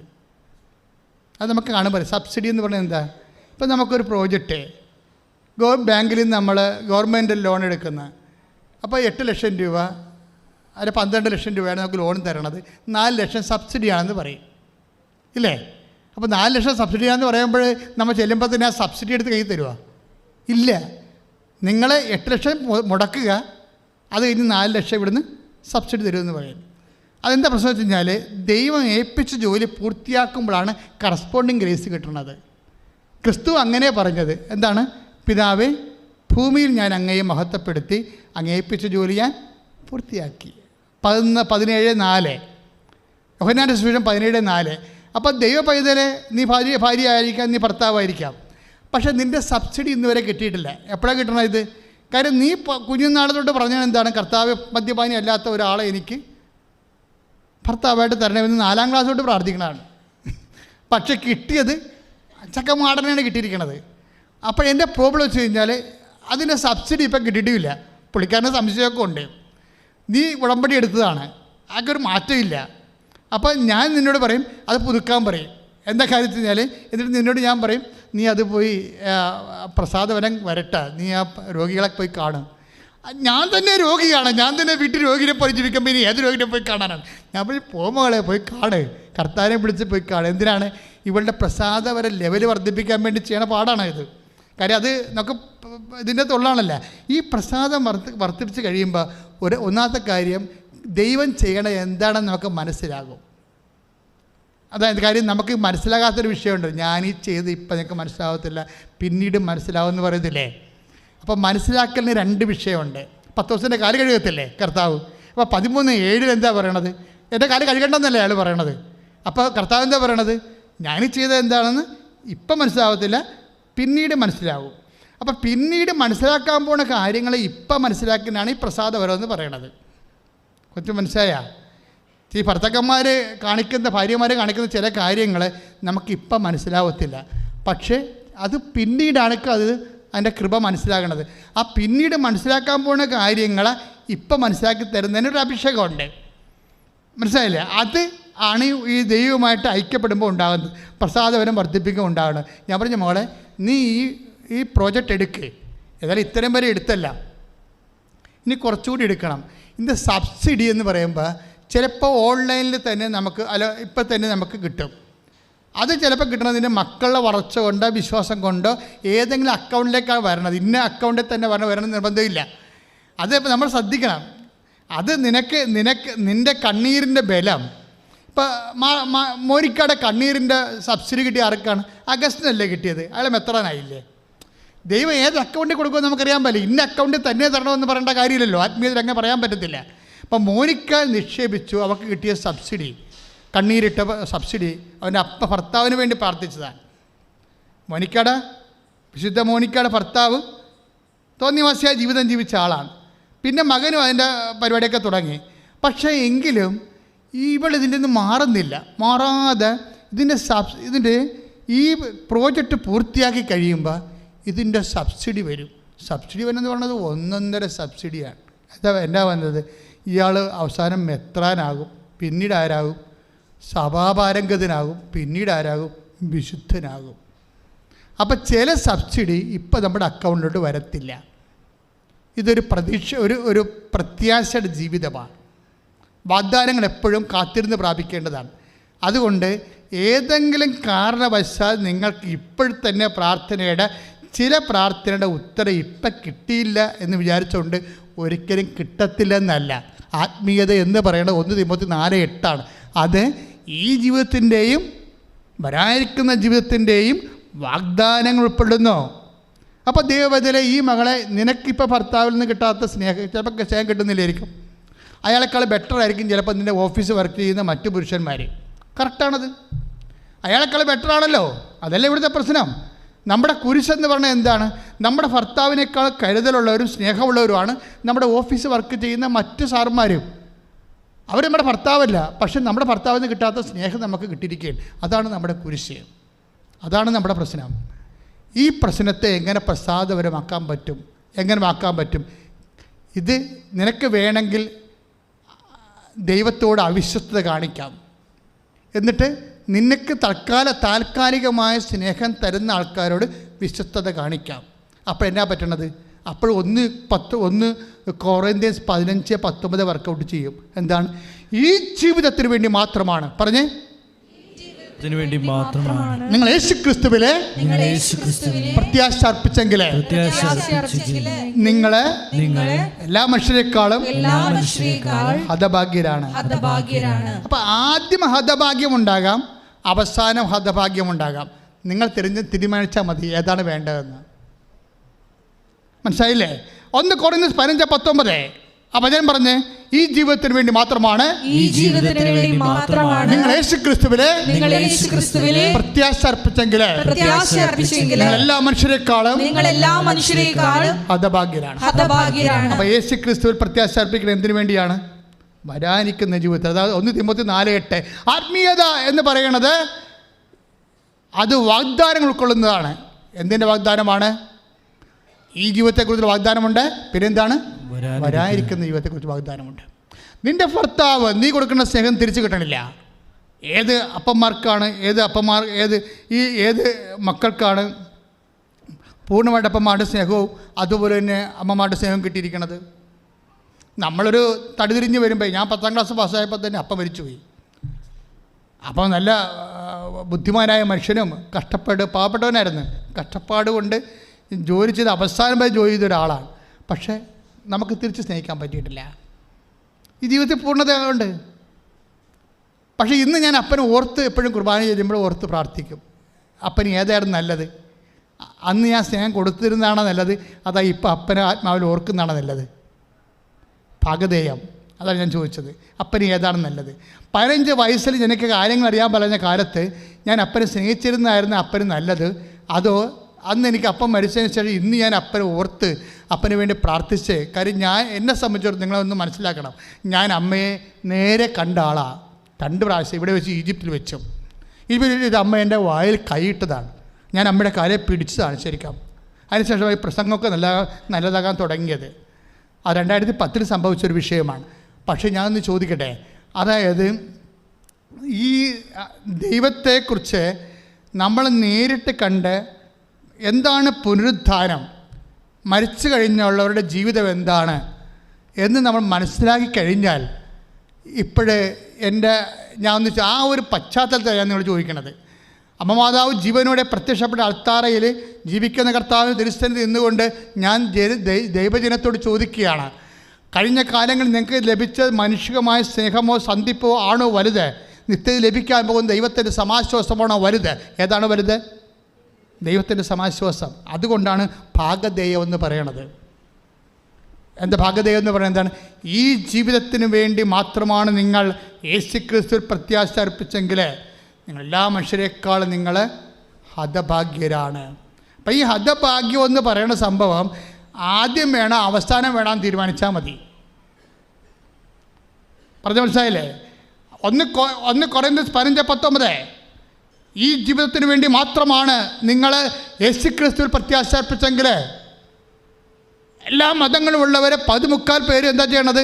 ഈ ജീവിതത്തിന് വേണ്ടിയാണ് അവരുടെ ദൈവസങ്കല്പങ്ങളൊക്കെ ആശ്രയിക്കുന്നത്. പക്ഷേ when we come to Jesus, നമ്മൾ യേശുക്രിസ്തു പ്രത്യാശ അർപ്പിക്കുന്നത് എന്തിനാണ്? ഈ ജീവിതത്തിന് വേണ്ടിയും വരാനിരിക്കുന്ന ജീവിതത്തിന് വേണ്ടിയും. അപ്പോൾ എന്തെങ്കിലും കാര്യങ്ങൾ ഭർത്താവിൽ നിന്നോ ഭാര്യയിൽ നിന്നോ മക്കളിൽ നിന്നോ നിങ്ങൾക്ക് കുറഞ്ഞു പോയെന്ന് തോന്നിയാൽ കർത്താവ് പറയുന്നൊരു വാക്കിൽ നിങ്ങൾക്ക് വിശ്വസിക്കാം. എന്താണ്? എന്തെങ്കിലും കുറവ് വന്നാൽ ഞാൻ തിരിച്ചു വരുമ്പോൾ തന്നു കൊള്ളാമെന്ന്. 10:35 ഒരു വാക്കറിയാവോ? അത് എന്താണത്? സമറിയയുടെ കഥ പറയുമ്പോൾ കർത്താവ് പറയണതാണ്. നിത്യജീവൻ്റെ കാര്യങ്ങൾ പറയുമ്പോൾ കർത്താവ് പറയുന്ന വാക്കാണ്. നിത്യജീവനെ മുൻനിർത്തിക്കൊണ്ടാണ് പറയണത്. എന്തെങ്കിലും അവിടെ തിരിച്ചു വരാൻ പോണത് ആരാണ്? ഐ വിൽ കം ബാക്ക് എന്ന് പറഞ്ഞത് ആരാണ്? ലോകരാശിയോട് ഞാൻ തിരിച്ചു വരാം എന്ന് പറഞ്ഞത് ആരാണ്? കർത്താവാണ് പറഞ്ഞത്. മാറാനാഥ എന്ന് പറഞ്ഞുകൊണ്ടാണല്ലേ ആദിമസഭ ശ്വസിച്ചുകൊണ്ടിരുന്നത്. മാറാനാഥ, മാറാനാഥ, കർത്താവേ വരണമേ, കർത്താവേ വരണമേ. നമ്മൾ കർത്താവിന് വരവ് നോക്കി പാർക്കുന്നവരാണെങ്കിൽ അവൻ വരണ എന്തിനാണ് വരണത്? ഇതാ ഞാൻ വരുന്നു, എൻ്റെ സമ്മാനവും കൊണ്ടുവരുന്നു. അപ്പോൾ യേശുക്രിസ്തു പ്രത്യാശ അർപ്പിക്കുന്നവനെ നിത്യത അവൻ്റെ ഒരു കണ്ണ് വെച്ചിരിക്കുന്ന സ്ഥലമാണത്. ഇവിടെ എന്തെങ്കിലും കുറഞ്ഞു വന്നാൽ 10-35 വർക്കൗട്ട് ചെയ്യും. എന്താണ്? സമരക്കാരനെ കൊണ്ടുപോയി, ആ നല്ല സമരക്കാരൻ കൊണ്ടുപോയി ആ കള്ളനെ ആക്രമിക്കപ്പെട്ട മനുഷ്യനെ സത്തത്തിലാക്കിയിട്ട് ശുശ്രൂഷിച്ചതിന് ശേഷം പറഞ്ഞ് കുറവ് വരുമെന്ന് എനിക്കറിയാം. എങ്ങനെ ശുശ്രൂഷിച്ചാലും കുറവ് വരും. ഭാര്യ ഭർത്താവിനെ ശുശ്രൂഷിച്ചാലും ഭർത്താവ് ഭാര്യനെ ശുശ്രൂഷിച്ചാലും കുറവ് വരും. മക്കൾ അമ്മനെ ശുശ്രൂഷിച്ചാലും അമ്മ മക്കളെ ശുശ്രൂഷിച്ചാലും കുറവ് വരും. പക്ഷേ ഒരാളെ ലോകത്തോട് പറഞ്ഞിട്ടുള്ളൂ, കുറവ് വന്നാൽ നികർത്തിക്കൊള്ളാവുന്നു. ഓൺലൈനിലുള്ളവർ ശ്രദ്ധിക്കുക. രോഗസൗഖ്യ പ്രാർത്ഥനയുടെ സമയമാണ്. കർത്താവ് നിങ്ങളെ സുഖപ്പെടുത്തുന്ന സമയമാണ്. ഒരാരാധനയുടെ കാലം എത്രയാണെന്ന് നമുക്കറിയത്തില്ല. കാര്യം ഇവിടെ സാക്ഷ്യം പറയാൻ വരുന്നവർ പണ്ടത്തെ ആരാധനയൊക്കെ യൂട്യൂബിൽ കൂടിയിട്ട് സാക്ഷ്യം പറയാൻ വരുന്ന ആൾക്കാർ വരുന്നുണ്ട്. കാലമില്ലാത്ത ഒരു ആരാധനയാണ് ഉടമ്പടി ധ്യാനം എന്ന് പറയുന്നത്. ഏത് ധ്യാനം എടുത്താലും നിങ്ങളുടെ പ്രാർത്ഥനാപൂർവ്വം കൂടി ആ കർത്താവിൻ്റെ സാന്നിധ്യം ലഭ്യമാണ്. കാര്യം അത് കർത്താവ് പറഞ്ഞ വചനങ്ങൾ അതിൻ്റെ അകത്തുള്ളത്. കൃപാസനത്തിലെ വചനം പറയുമ്പോഴിപ്പം ശ്രദ്ധിക്കേണ്ടത് കർത്താവ് സംസാരിക്കുന്ന ലിങ്കിങ്ങിലൂടെയാണ്. ഒരു വചനത്തെ എടുത്ത് കർത്താവിൻ്റെ മനസ്സ് വെളിപ്പെടുത്താൻ വേറെ വചനം നൽകിയിട്ട് ലിങ്ക് ചെയ്യും. അപ്പോൾ കർത്താവിൻ്റെ പുതിയ മനസ്സ് വെളിപ്പെടും. ഓരോരുത്തർക്കും ഓരോ സാഹചര്യം അനുസരിച്ച് കർത്താവ് അവരോട് സംസാരിക്കും. അതാണ് അഭിഷേകത്തിൻ്റെ ഒരു ഒരു ഒരു ഒഴുക്കിൻ്റെ രീതി. അതാണ്. അങ്ങനെ ഒത്തിരി പേരോട് കർത്താവ് ഇന്ന് സംസാരിച്ചിട്ടുണ്ട്. ഒത്തിരി പേർക്ക് കർത്താവ് പരിഹാരം കൊടുത്തിട്ടുണ്ട്. ഒത്തിരി പേർക്ക് കർത്താവ് പ്രതീക്ഷ കൊടുത്തിട്ടുണ്ട്.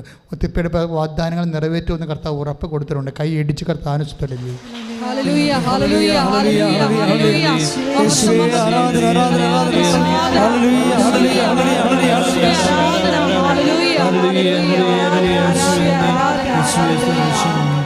പരിശുദ്ധ പരമദിവ്യകാരുണ്യത്തിന് ഏറ്റു പ്രാർത്ഥി. കർത്താവായ ദൈവമേ, അങ്ങയുടെ നാമത്തില് ഞങ്ങള് രോഗമുള്ള വിവിധ ഇടങ്ങളിലെ ഞങ്ങളുടെ കൈകൾ വെച്ച് പ്രാർത്ഥിക്കാൻ പോകുന്ന പ്രാർത്ഥനയുടെ ഈ നിമിഷം വിശ്വാസ സഹസ്രങ്ങള് നില ആശ്രയിച്ച് പ്രാർത്ഥിക്കുന്ന ഈ നിമിഷം കർത്താവേ ഞങ്ങളുടെ കൈകളെ അങ്ങയുടെ കൈകളായി തിരുമുറുവാർന്ന അത്ഭുതകരങ്ങളായി മാറ്റണമേ. അടിപ്പിണർ പോലെ വൈദ്യുത ആഘാതം പോലെ ദൈവിക ശക്തി ഈ നിമിഷം ഞങ്ങൾ ഇറങ്ങി വസിക്കട്ടെ. ഞങ്ങൾ പൂർണ്ണമായി സൗഖ്യം പ്രാപിക്കട്ടെ. ഞങ്ങൾ പൂർണ്ണമായി വിടുതൽ പ്രാപിക്കട്ടെ. ഹൃദയ രോഗികൾ ഹൃദയഭാഗങ്ങൾ കൈവച്ച് പ്രാർത്ഥിക്കേണ്ടതാണ്. കരൾ രോഗികൾ ഹൃദയത്തിൻ്റെ അടിയിൽ കൈവച്ച് പ്രാർത്ഥിക്കേണ്ടതാണ്. ഉദര രോഗികൾ വയറ്റിൽ കൈവച്ച് പ്രാർത്ഥിക്കണം. മക്കളില്ലാത്തവരെ സിസ്റ്റ് രോഗികളൊക്കെ ചെറുകുടലിലെ കുരുക്കളുള്ളവരും ഗർഭാശയത്തിൽ മുഴകളുള്ളവരൊക്കെ ഊടിന് താഴെ അടിവയറ്റ് കൈവച്ച് പ്രാർത്ഥിക്കണം. കിഡ്നി രോഗികൾ നടുവിൽ കൈവച്ച് പ്രാർത്ഥിക്കണം. സ്പോണ്ടിലോസിസിൻ്റെ അസുഖമുള്ളവർ, തൈറോയ്ഡ് രോഗികൾ കഴുത്തിൽ കൈവച്ച് പ്രാർത്ഥിക്കണം. ശിരസ് രോഗികൾ, ശിരസ് സംബന്ധമായ രോഗമുള്ളവർ, ശിരസിൽ മാറാത്ത തലവേദന ഉള്ളവർ, അതുപോലെ പഠിക്കുമ്പോൾ ബുദ്ധി ഓർമ്മശക്തി കുറഞ്ഞുള്ളവരൊക്കെ നെറ്റിയിൽ കൈവച്ച് പ്രാർത്ഥിക്കണം. മുടി കൊഴിഞ്ഞു പോകുന്നവർ ശിരസ് കൈവച്ച് പ്രാർത്ഥിക്കണം. എല്ലാം കർത്താവ് തന്നതാണ്. കർത്താവ് തന്നു, കർത്താവ് എടുത്തു എന്ന് ജോബ് പറയുമ്പോഴേ എടുത്ത കാര്യങ്ങൾ തിരിച്ചു കൊടുക്കുന്നുണ്ട് ജോബിന്. നിനക്കും തിരിച്ചു തരുമെന്നാണ് കർത്താവ് പറയണത്. ശ്രദ്ധിക്കട്ടെ.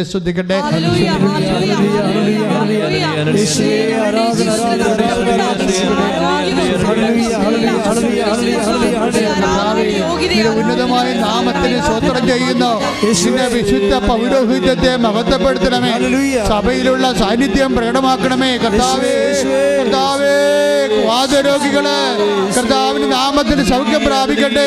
കർത്താവേ, കണ്ണിന് കാഴ്ചക്കുറവുള്ളവര്, ചെവിക്ക് കേൾവിക്കുറവുള്ളവര്, വായ്നാറ്റമുള്ളവര്, പല്ല് കൊഴിയുന്നവര്, പല്ലിന് വേദന ഉള്ളവര്, തൈറോയ്ഡ് രോഗികള്, ക്യാൻസർ രോഗികള്, ത്വക്ക് രോഗികള്, കർത്താവ് ഞരമ്പുകൾക്ക് ബ്ലോക്കുള്ളവര്, ഞരമ്പുകളുടെ സിസ്റ്റ് വളരുന്നവര്, ഹൃദയ രോഗികള്, കരൾ രോഗികള്, പാങ്ക്രിയാസിന്റെ രോഗമുള്ളവര്, നടുവേദനക്കാര്, അസുഖമുള്ളവര്, കിഡ്നി രോഗികള്, യേശുവിന്റെ നാമത്തില് പെരിക്കോസ് രോഗികള്, വിസർപ്പ രോഗികള്, ഉള്ളംകാലം മുതല് ഉച്ചവരെ കർത്താവിന്റെ രക്തം നിറയട്ടെ. ഉള്ളക്കാലം മുതല് ഉച്ചവരെ കർത്താവിന്റെ രക്തം നിറയട്ടെ. സ്രാവരോഗികള്, ലൈംഗിക ശേഷിയില്ലാത്തവര്, സ്രാവരോഗികള്, ലൈംഗിക ശേഷിയില്ലാത്തവര്, മാറാത്തവര്, രക്തസ്രാവരോഗികള് യേശുവിന്റെ നാമത്തില് സൗഖ്യമാകട്ടെ. ഉറക്കമില്ലാത്തവര് യേശുവിന്റെ നാമത്തില് സൗഖ്യമാകട്ടെ. രോഗികള്, ഡിപ്രഷനുള്ളവര്, ഹിസ്റ്റീരിയ രോഗികള്, പൈശാചിക ബാധയുള്ളവര് യേശുവിന്റെ നാമത്തില് സൗഖ്യം പ്രാപിക്കട്ടെ. രോഗികള്, വേദികള് യേശുവിന്റെ നാമത്തില് സൗഖ്യം പ്രാപിക്കട്ടെ. ശ്രദ്ധിക്കട്ടെ. സദയം തുടേ സുഖമായി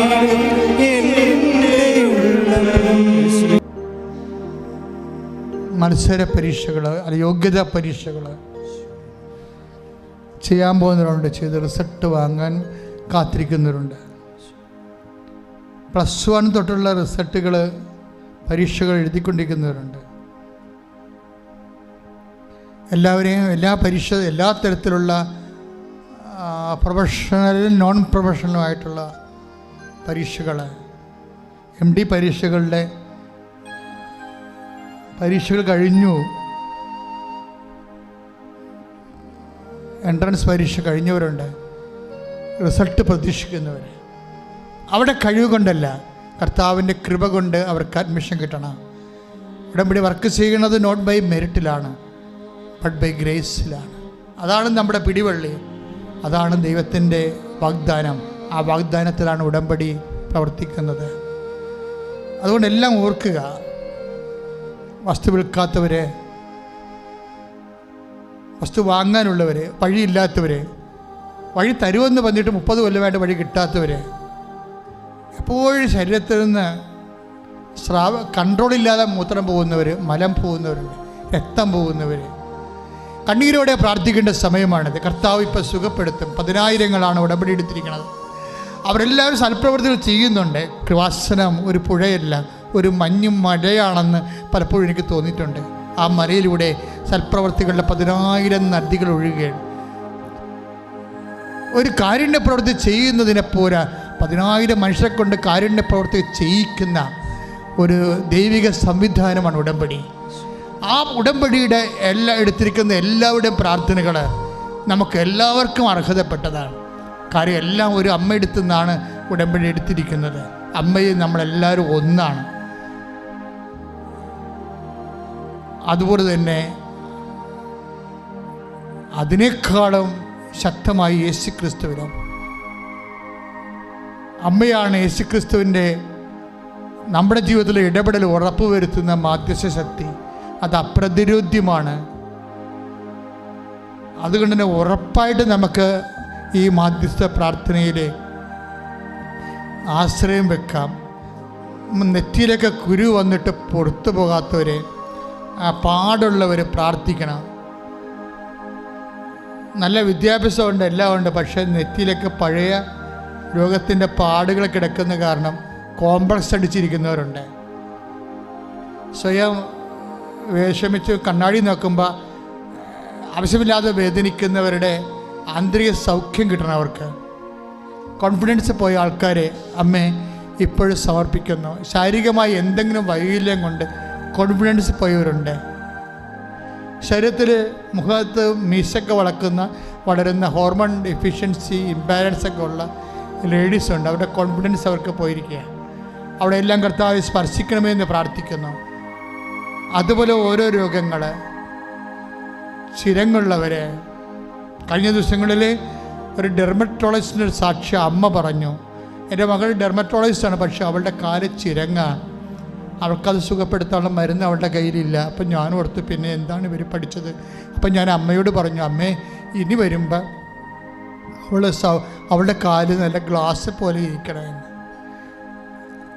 ഞാൻ പറഞ്ഞതിന് ശേഷം പിന്നീട് അവൾ വന്നപ്പോൾ ഒരു മരുന്ന് ഉപയോഗിക്കാതെ ആ കാല് നല്ല പുതിയ കാല് പോലെ ഇരുന്നെന്ന്.